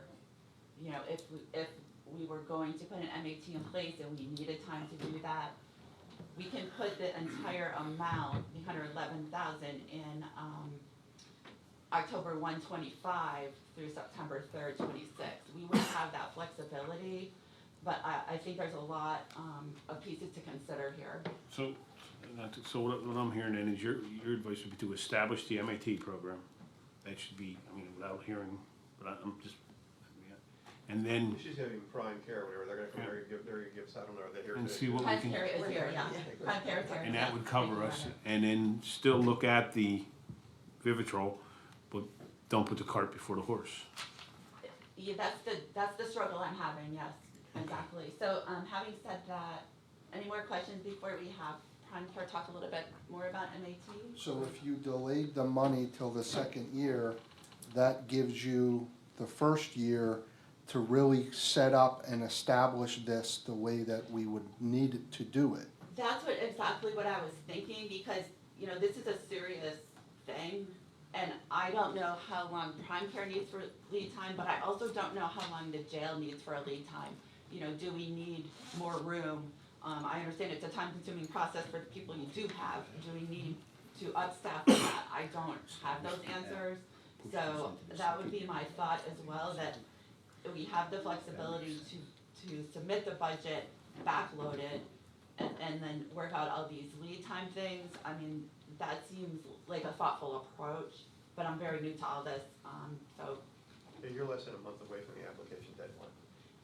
Correct, but we actually have the application more than halfway done in a draft status, and it's not burdensome, it's more, how do we wanna fit this together in a big picture? What would be the cost if we didn't get into this program? Is it really gonna help the inmates? Is it gonna get them keep them from coming back into the prison all the time? So here's what I would say to you, is I think we're as a county, I think we're in the beginning stages of using data to answer these questions. So part of this is the reentry piece, the casework, keeping track of what happens to this individual after reentry. Did they attend that first induction appointment? Did they reoffend? All that stuff takes time to track. But I will say to you, Jared was here less than a month ago, and when we had Jared give the numbers from the people he connected with, it was a 12% reoffend rate, which is very low compared to DOC. And I don't know what the county rate is, but I can see where, you know, Jared's connections and connecting defendants, clients to the PD's office, making those efforts has resulted in a very low new charges rate. So I think we're in the beginning stages of having to track the data. And PCCD requires us to do that, and why wouldn't we wanna know, you know, is this working? And what's the liability of not doing anything if we don't go into it when the opportunity is there to treat these people? Are we putting ourselves at a liability by not trying? Yeah, so this settlement from Allegheny County is very burdensome to the county. They're basically under the supervision of the DOJ for 3 years because they did not treat an individual with OUD as being covered under the American with Disabilities Act. So this would be like an extremely burdensome place to find ourselves in. It's not exactly an apples to apples comparison, but I think you can see that it's close enough to be a risk to us. I think that data piece is key, because if we're gonna do this and have it be successful, those measurement metrics, I think, are critical, because in my opinion, there's not one reason for recidivism. There could be multiple reasons, and I think, you know, Jared may have tracked some things, but I don't know that he tracked everything. So there's, you know, this is one example of, I think, what's gonna come up all the time, is our data, how we measure it, and then more importantly, evaluate it to have it put us in a position to make informed decisions. Yes. That has been our problem for years here, our ability to, through the reentry, et cetera, to really get a good grasp on, or the statistics, or what is really happening. We have failed miserably, I think, in the last many years. Well, it's almost that there's nobody really to do it, Wayne, and I think then it falls apart, you know, and. Yeah, and this funding opportunity, one way to structure it is for a caseworker, and you know, I think I'm hearing that, you know, that would be an appropriate role for the reentry tracking. Because why would we do this if we don't wanna know the results? Like, I don't wanna put any effort into anything if we're not going to measure it. Should we turn it over to Prime Care? Hi, my name's Kelly Eric. I'm a vice president with Prime Care. I oversee Carbon along with about 27 of the facilities. This is Amanda Benner. She's the regional manager over Carbon as well. So, in a nutshell, so Vivitrol, it is one piece of an MAT program. And Prime Care has vast experience in this at this point because we are also in the states of Maryland and New York, and these programs were mandated in those states. And I believe eventually, you know, because the Department of Justice is involved, we're going to be mandated, so it's better to be ahead of the curve or not get sued by our clients or patients as to what was going on in Allegheny County. So how we set up the program in a nutshell is very simple. So when a patient comes in, if we identify them with alcohol use disorder, opiate use disorder, we obviously start detoxing them using medications. Typically, it's buprenorphine if it's opiate. And we send, so you have a drug and alcohol counselor in Carbon County. We would send them a message, or a trigger we call it, for them to assess the patient to see, you know, if they would fit into one of the programs that we offer. It's not just Vivitrol, it's buprenorphine, it can be methadone. And in the other states, what was mandated was the patient was able to choose what they wanted to be on. So it wasn't like the provider was going to say, okay, we're going to put you on methadone, and that's what you're going on. Or we're gonna put you on buprenorphine and that's it, or Sublocade, which is the injectable. So the patient, once drug and alcohol says, yes, this patient we believe is appropriate for the program, they come over to medical, we do some tests, we do lab work, we do urine drug screen, we do an EKG, just to make sure that they're fit for whatever medication is going to be ordered. So the medication's ordered based on what the patient chooses, and like I said, there's a plethora of things, Vivitrol being one, and you know, I'm sure I missed a couple, naltrexone is another one, and we start that process from there. And I don't wanna use the word cumbersome, but how it affects the jail the most, internally, the operations of it, is obviously it requires more nursing time to administer. The majority of the patients will want to be on buprenorphine. And it's not a pill that you can give just like a cardiac med or any other type of med. It has to dissolve under their tongue. And there is some diversion that goes on. So it requires security to be there with the nurses. They have to be separated, and it's gotta dissolve under their tongue, and they've gotta sit there for 15 minutes. And that's kind of putting it in a nutshell, everything that we do on MedPass, but where it becomes cumbersome is with the nursing time and with the corrections officer's time. But wasn't there, I think we talked about this before, there's a shot that you get once a month, is this different, or? So that's Sublocade, and that would be the equivalent basically of buprenorphine, which we give in a pill. And Sublocade, I believe, is like between $1,200 and $1,400 an Right. injection. Right. So, you know, So how much are we gonna have in this person, or in each client, or you wanna call Right. them, having you watch them? That's what I think we were going over before, we thought a shot might have been better. right, And if it was expensive, and I said, we have this much money, I don't have no problem with this. It's Right. just, what do you do with the people? And I've asked this question to everybody and I never got an answer. We give it to them this month, they're in, they get released.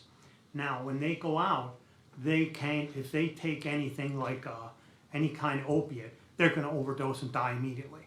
How are they taken care of after they leave our prison? so for the injection, and I need to back up a little bit, again, the injection would be something that would be offered to them, but again, it's their choice in what they choose to. So if they wanted to be on the Sublocade injection, it would be something that we would offer. When they're released, that would be part of the drug and alcohol counselor's responsibilities to make sure that they have, appointments set up in the community so that their medication would continue. We would release them with the doses that we have left at the facility to ensure that they had the medication when they were released.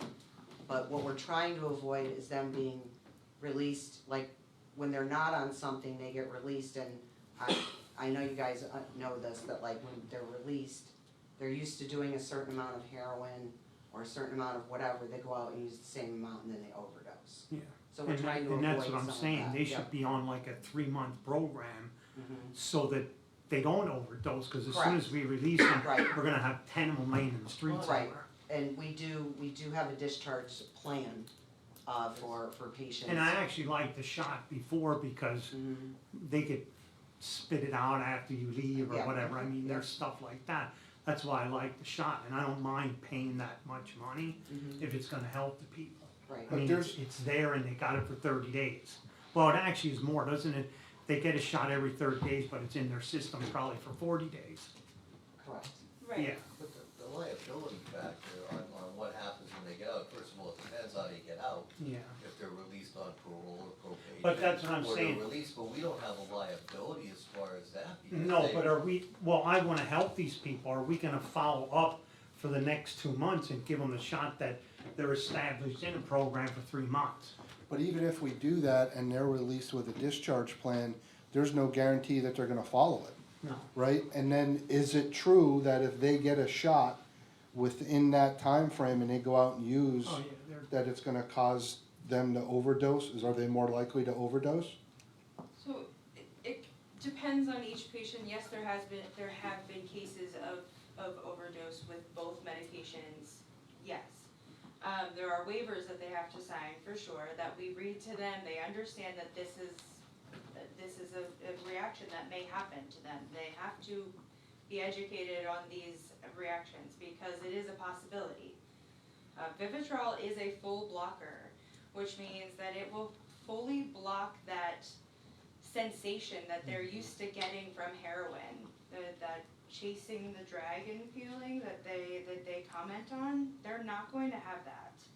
So we educate them multiple times before giving them the injection that they're not going to feel that, and if they continue to use to try and feel that, they have a high possibility of overdosing. So that is a lot of education piece that has to happen before they get the injection.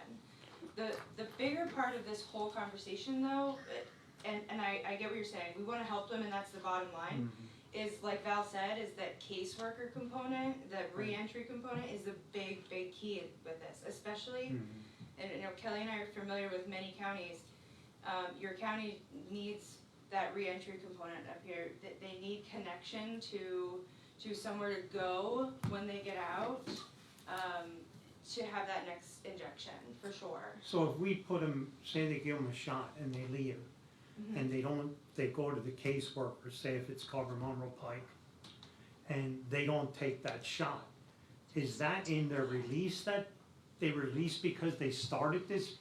Or Mike, or they just released that it's the end of their time? It could be a number of reasons. It There- could be we're- that yeah, we're they not- could go we're on not this holding program. it- We're not holding them in prison because they're addicts. But I mean, you could let them out if they're going into a program like this. Could that be a stipulation? That could be a part of it, but like I said, it all depends on the nature of the charge. What what we've set as a bail or a bail requirement, if they're looking to get treatment and taking part in this in terms of,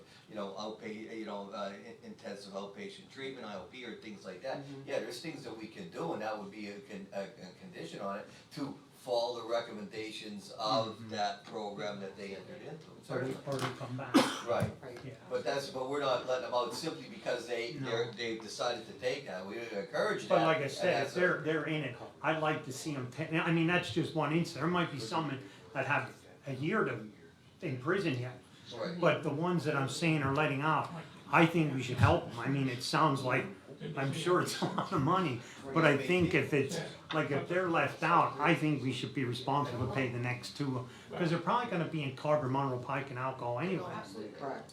so, and they'll probably give us a bill for that amount, but I still like, and we talked about this years ago. I think it was even before you guys came in here, with the once a month shot.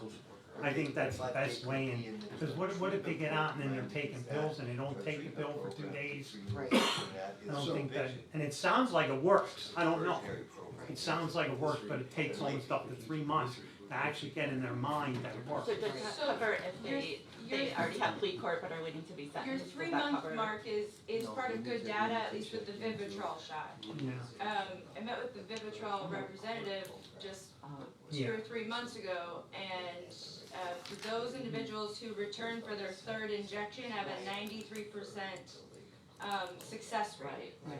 So if they return even to the outpatient clinic for their third injection, it's a 93% success rate.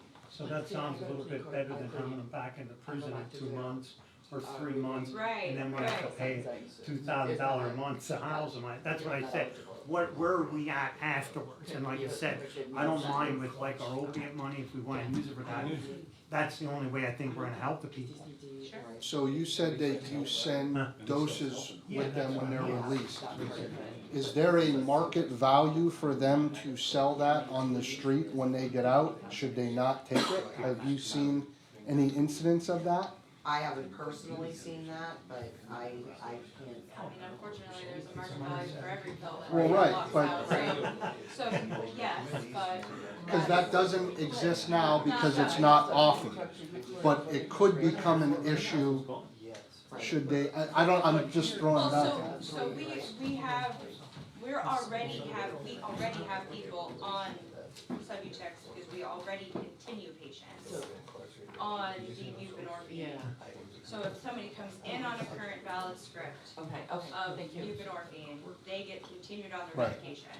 So this situation already happens where they may leave with whatever current doses are in their name.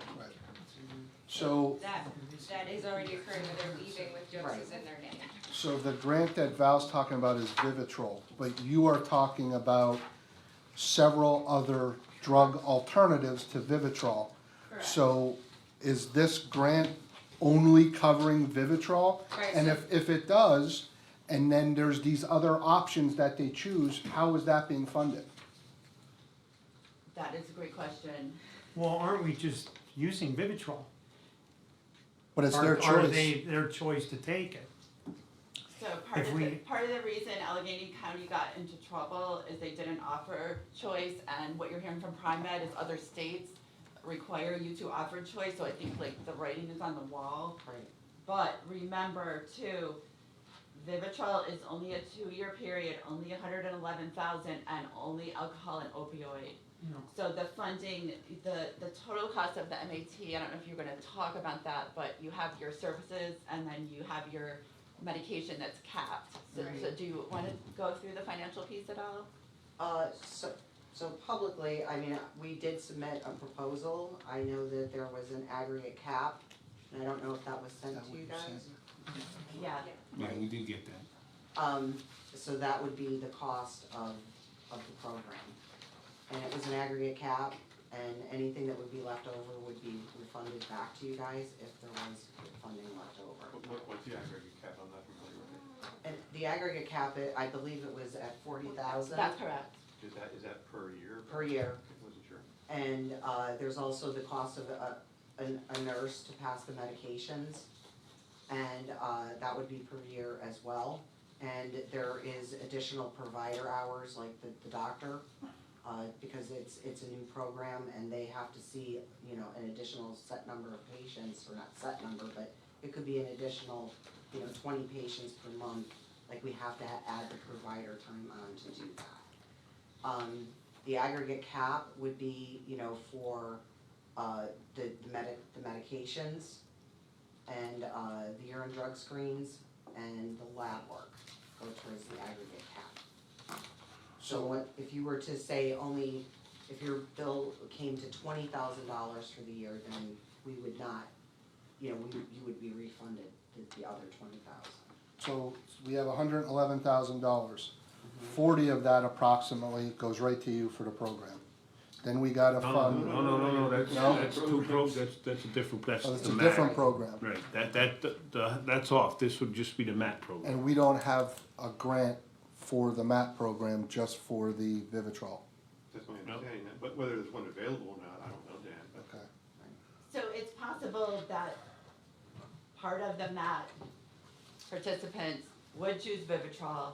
We could have that Right. invoiced to us separately and seek reimbursement for that.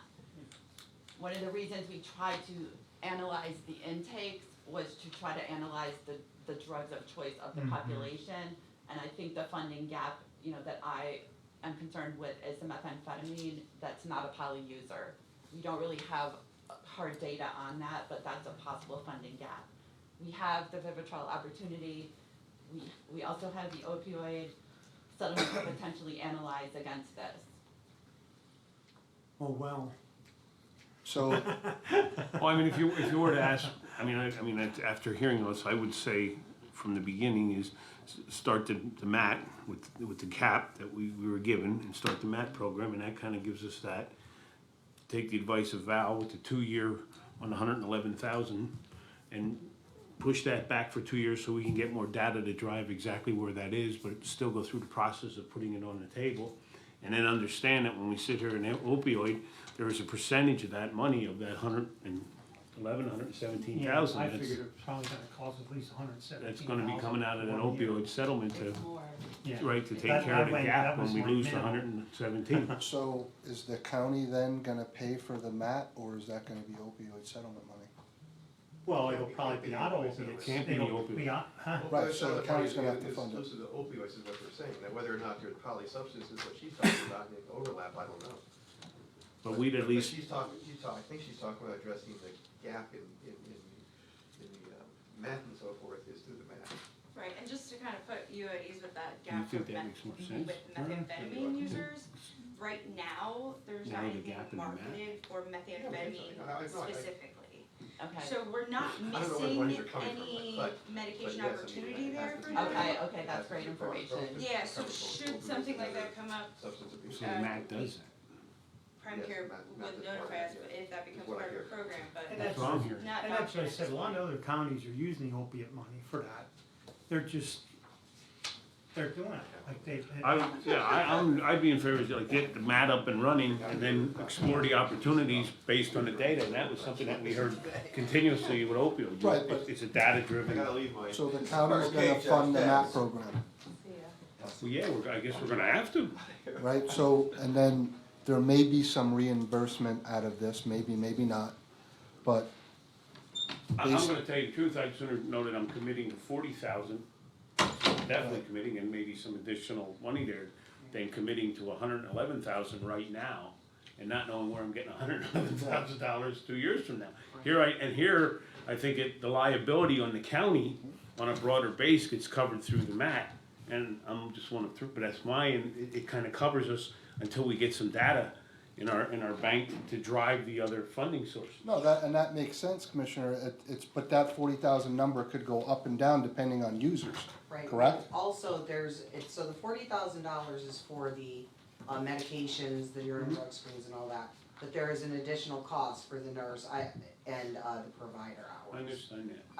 So And I the do know proposal, that- the and I proposal think- we received is $11,267 a month for the provider time. So that's a significant expense, So you're at like, 170K potentially Yeah. a year. Right, that's what I'm saying, but that covers us, that just doesn't put us right to Vivitrol, that covers a bigger range. So how this is being handled with Carbon Monroe Pike currently is they're able to break out the invoice. So the invoice that we received for May, 48% was designated opioid. Now that's a different service, that's counseling and casework in the jail, and it's a data point that might not exactly line up with, okay, you need counseling, okay, you need meds, but it's the data point that we have, given that, we don't have a lot of data around this in our county. so if I remember this correctly, the last several years, we've had issues with drug and alcohol coverage at the prison. 1 week they're there, the next week they're not. If we go down this road and we're required to have somebody to do an assessment to make a recommendation to Prime Care, and drug and alcohol doesn't have that person for whatever reason, what do we do then? Well, Ally contacted, CNP, and they said that they'll come in and they'll cover it, whatever has to be done. I mean, I know they say that. Yeah, But there's been many times where, That's prime. Carbon Monroe Pike, where and Warden, correct me if I'm wrong, where we have assigned people that are supposed to be there, for one reason or another, terminated or they quit or whatever, and then we're left with a gap with no coverage. So, So I guess nobody I would comes wanna in know. from Carbon Monroe Pike at all, right now. No, they're coming out.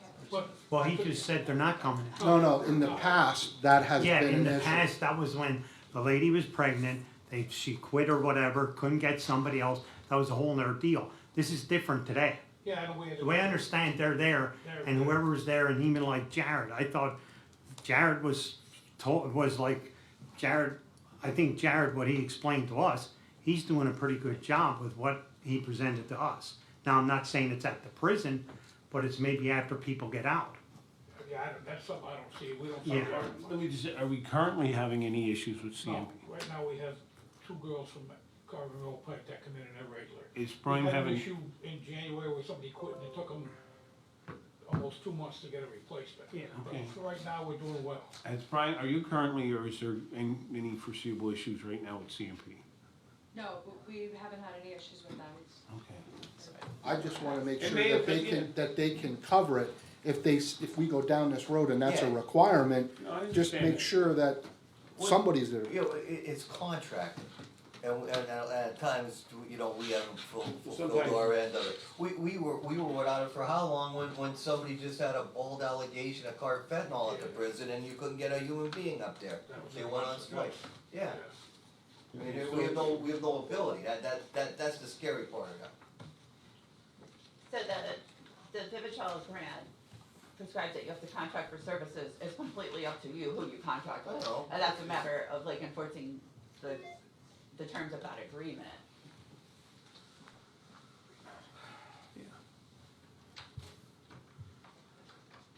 Well, wouldn't we contract you guys What? for the Vivitrol? For the Vivitrol, well, the Vivitrol, so our responsibility with Vivitrol is we do give the injections. We, drug and alcohol does the education piece of it, and then they do see our provider, we run lab work and all that, just to make sure, and we have to do what's called a Revia challenge, which we have to give them a certain number of doses of a pill form to make sure that their body's gonna accept a long-term injection. And we don't know how many would even, I mean, it's just guessing how many would go into the program. I mean, cause like there at the end, it has 11 expressed interest in the MAT program. So 11 is outside of the other data for opiate use disorders. Okay. So that would be 11 people who would not have already qualified for either one of those sections. In addition to the rest of the data, 11 people had expressed interest in medication-assisted treatments. Do you have to pre-buy the Vivitrol, and if so, is there a shelf life? And we go out and buy all this Vivitrol and 3 people sign up, what do you do, like, is there a concern there? So right now, the shelf life for Vivitrol is 18 months. So yes, we can have some on hand. For invoicing purposes, it should be done for patient-specific injections.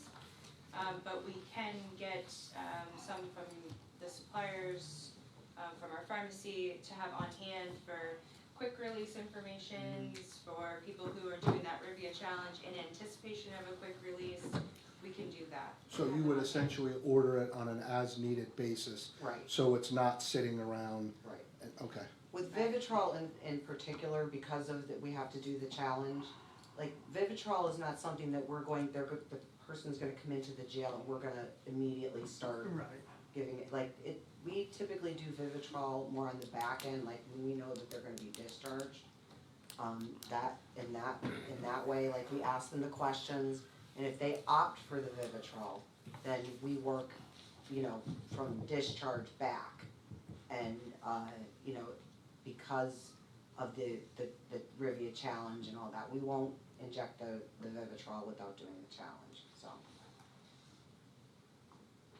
So that's a great point, that I didn't mention. The grant requirements would be that you administer at least 1 injection of Vivitrol. So it doesn't require, the grant, the funder doesn't require that you administer it monthly. Medically, that would be in their court. Well, and it sounds like you already have a pre-established program that works well, so you've kind of figured out the ins and outs, or, it's already working.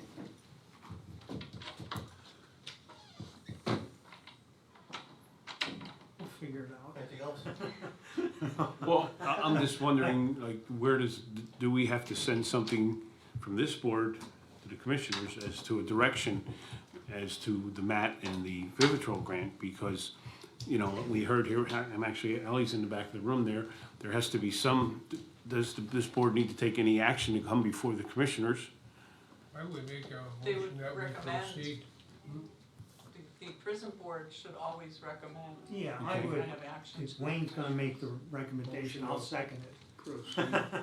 Proceed with Recommend ourselves. The MAT program. the MAT, and then, well, no, what was discussed, I see kinda in was, so we know it's to recommend the MAT program, but then we also get into this whole Vivitrol conversation and moving it down the roads, but we don't really have a lot of data to drive that right now. And we'll have that, I think, a little discussion with CNP, that there's gonna be a little bit more work here, just so that they know what's coming. I think you probably need a couple more solid answers Yeah. before Oh, you yeah. make Yeah. a decision Yeah. to apply for the grant. Right, Well, oh, yeah, right, yeah. so- When's the deadline for the official? It's July 17th, but I would say to you, I don't really see a downside to submitting the application with all the funding in year 2, because we can always modify it and submit a modification request and say, we've looked into MAT, we're not gonna leverage these funds and not leverage them. Yeah. If you miss the deadline, you miss the deadline. As I mentioned, I've been in my position 8 days, but we've had many modifications to PCCD grants. They're a little cumbersome to do, but they're doable. So if you decide you need to move more money to a social worker, or if you decide you need more money for the injection, that can be accommodated within the e-grant system. So then what we need is just a motion to recommend moving forward on the MAT program and looking further into the Vivitrol grant. Correct, and it has to be done today because the Right. 17th is the day before our next meeting. So So we'll need that. my motion stands. My second stance. All those in favor? Aye. Any opposed? Did you have a question on the motion? No, but I have a question for the warden. No. No opposed, the motion carries. Thank you. Thank you. Did any of this, did you guys evaluate any increased workload on prison staff? And how did you try to, I mean, now we're talking caseworkers, prime care, all, you know, how is that really gonna work for you? For us, we always have an officer in medical, so we're doing observations of people taking whatever drug, there's always somebody there, Okay, so we're covered in that aspect of it. and is that the only piece that changes or is utilized more? Probably, yeah, I mean, when they do med pass, we accompany them, when they bring inmates up to the medical unit, there's always a staff member there, sometimes more than one. I don't know if that's gonna change our daily routine all that much. And I know Derek worked on it, and so you guys are in favor of both of these options? Yes. Okay. The one thing I will mention, Derek was very clear that prison staff cannot take on the data reporting and collection for after reentry. He was very clear, about that. Okay. I just always like to make sure those guys can handle what they're being given. And I will say that we currently have patients on the medications, and the jail has been really, really good about, making sure that the officers are with us, and, with an expansion, I'm sure that it would be more of the same, that they would continue, we would all continue to work together. Okay, yes, moving on, maintenance report. Thank you very much. We're gonna continue on with our meeting. We need to stay, you guys can stay if you don't want Okay, basically, Site Brothers in for their monthly service. We had a leak in the water heater room, A&W was in to fix it. Allstate was in to pump out the grinder pit and clean the pumps. I was told that the new grinder has been ordered. I haven't been given a estimated delivery date. Is that the one that's coming from California? Well, the company that, the manufacturer who manufactured the one that we currently have is, yes. A&W was in to repair a pipe leak between the medium and max mechanical room. Johnson Control came in for a camera issue. I submitted the monthly dweller reports to DEP. Johnson Control came in for another camera issue. K&D came in to fix the walk-in cooler. The tech stated that the age of the unit on the rooftop, it might be good to start planning on replacing it because it's getting rather old. It still uses R22 as its coolant, which basically they stopped making many years ago. So that's something just to think about. K&D, our KFS was in for an intercom issue. Pure Air finished the duct cleaning project. They cried could have been done in half the time, but they basically had a lot of guys there that just sat the whole time. And we had to really babysit them. It was, I mean, they kept saying, yeah, we worked in jails a lot, but they didn't show me any evidence of that. And what were they doing? They cleaned the ducts, the entire duct system and all the duct work. Out of that grant money? Yes.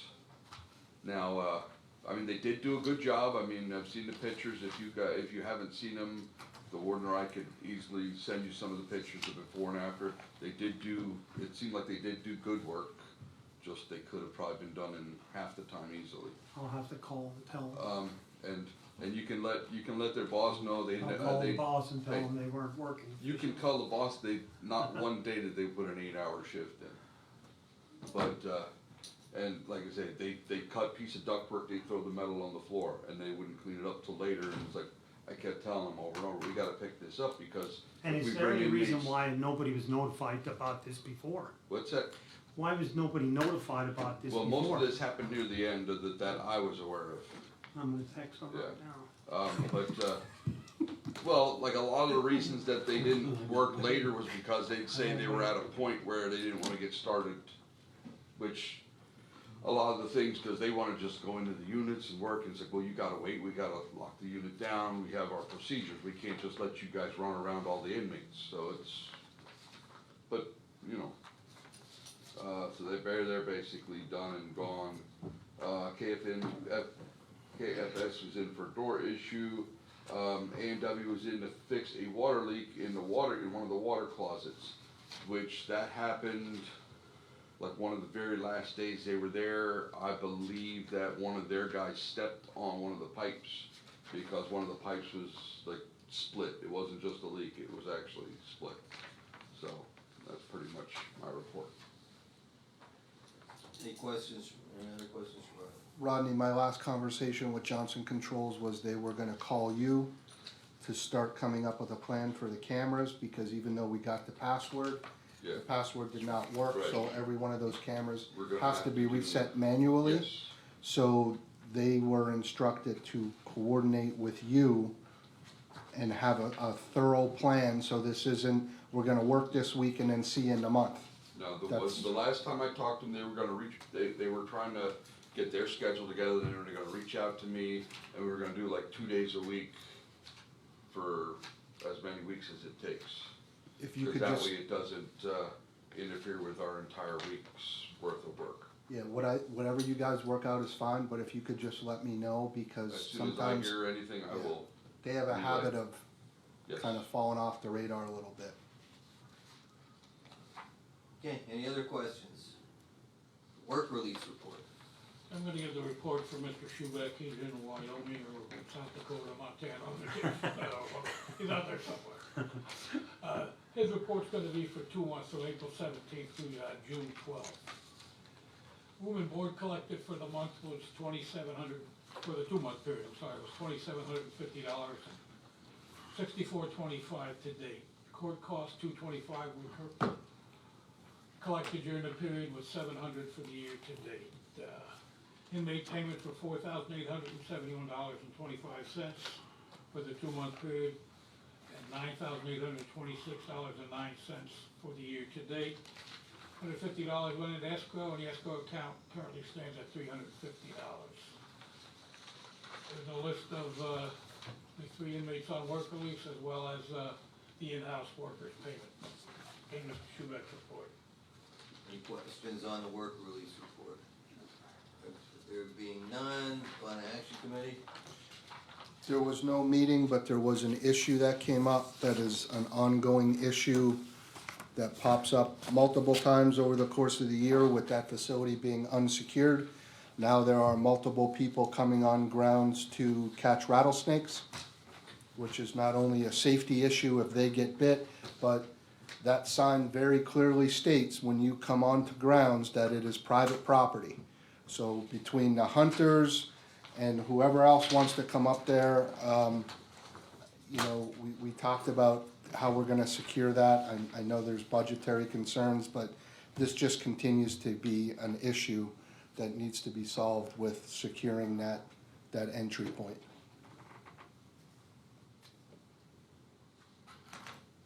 Action, what are we looking to do?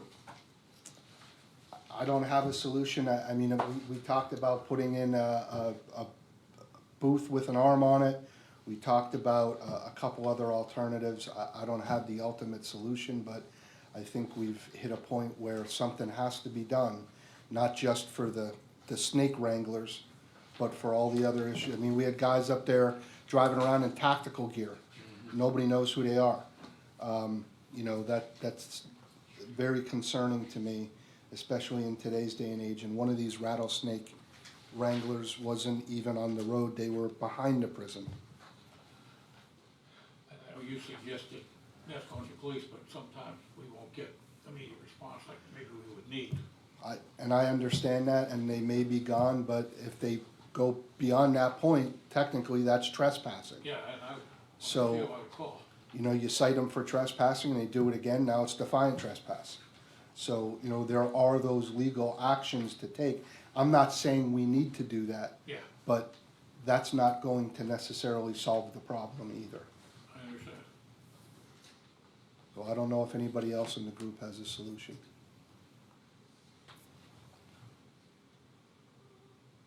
I don't know how long we could sit on this. Well, the only thing you could do is get estimates on things, I have no idea what you're Okay. looking for. Are you looking for a guard at the booth? Are you looking for somebody in the office to open the gate? Is there gonna be a camera there? We don't even know what any of this stuff is gonna cost. Okay. Like just coming in here and saying, well, we need a gate. The gate doesn't do me anything, because gates can be driven around. You wanna make it secure, then let's make it secure. Alright, we'll come, alright, by the time we come to the next meeting, we'll have estimates for that. You better come up with a funding source as well, Well, because it's not gonna be cheap to secure. when you're in a situation that the communication center is just a free-for-all for anybody to come in there, that, nothing's secured, and your prison isn't secured. So you obviously the inmates are secured inside, but you're coming right up, there's one little fence around it, people are walking down the streets. Maybe it might be an issue because of the easy access to the animal shelter. I don't know how we gate, or maybe we could get a gate and a thing that'll pop up and down, that might slow some of that kind of stuff down. But you're in a. And I'm not against it, Mike, I just need something, what we I wanna do, understand. like, So that's we just what come in, we'll we're do. gonna put a booth or a gate, we need Okay. something solid that, yeah, this is gonna work, we'll try. We have to look at some options with Yeah. this, because you just, I think you're a liability waiting to happen, and it's, and hopefully it's not sooner rather than later. Do we know that the sign as soon as you're coming in, that says private property, do we know where we got that made years ago? I mean, I was thinking, even if we just get another one, put it on the other side, I mean, at least, I mean, it's more signage, that way somebody can't say, well, I didn't see it, well, it's on both sides of the Even road if when it's you're a, like coming in. a hunting mean, area, I'm you just- can't believe that somebody could be there near a prison in camouflage. Yeah. Well, the game land How is that property, even legal? game land property starts at the edge of the property and heads up the hill. You would think you wouldn't even be able, I don't care if it's a safety zone and you unload your gun, you shouldn't even have to have a gun within 300 yards of a prison. Like, I don't know what the law is, maybe you ought to check into the law, or either ask the state what the story is, they shouldn't be allowed down there that far with guns. They just have where they could shoot at. The Second Amendment issues on where you can go, what you can permit, know, but yeah, this is a it's not our prison. ground, if they're still on game lands, they're okay, but once they come onto the prison property and they're within, so what is it, 300 feet? Yeah.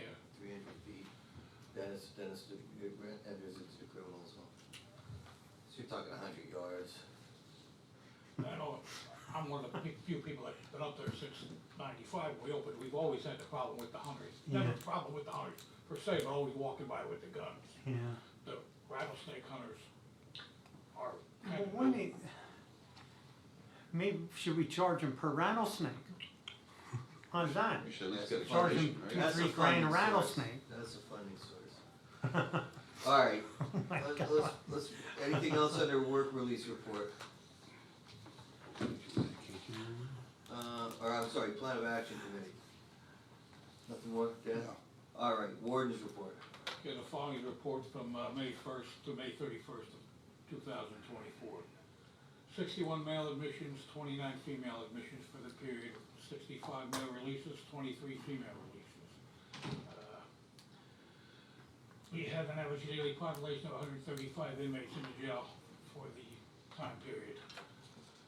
As of 5/31, we had 103 males and 30 females in the jail for a total of 133. Our total admissions as of the last day of May were 410 for the year. Transports and hospital runs for the month, we had one OBGYN, one run, eight, out for specialists. We've had 9 for the period, we had no hospital duties. Concludes my report. Motion to accept the warden's report. Motion. Motion by Rocky, second. Okay, all those in favor say aye. Aye. Any opposed? Motion carries. We need an executive session. I don't believe so. Good, it's a long meeting. Personnel report. Motion to approve the personnel report. Motion. Motion by Rocky, second. I'll second it. All those in favor say aye. Aye. Any opposed? Motion carries. Grant committee, I think we beat that one up. All right.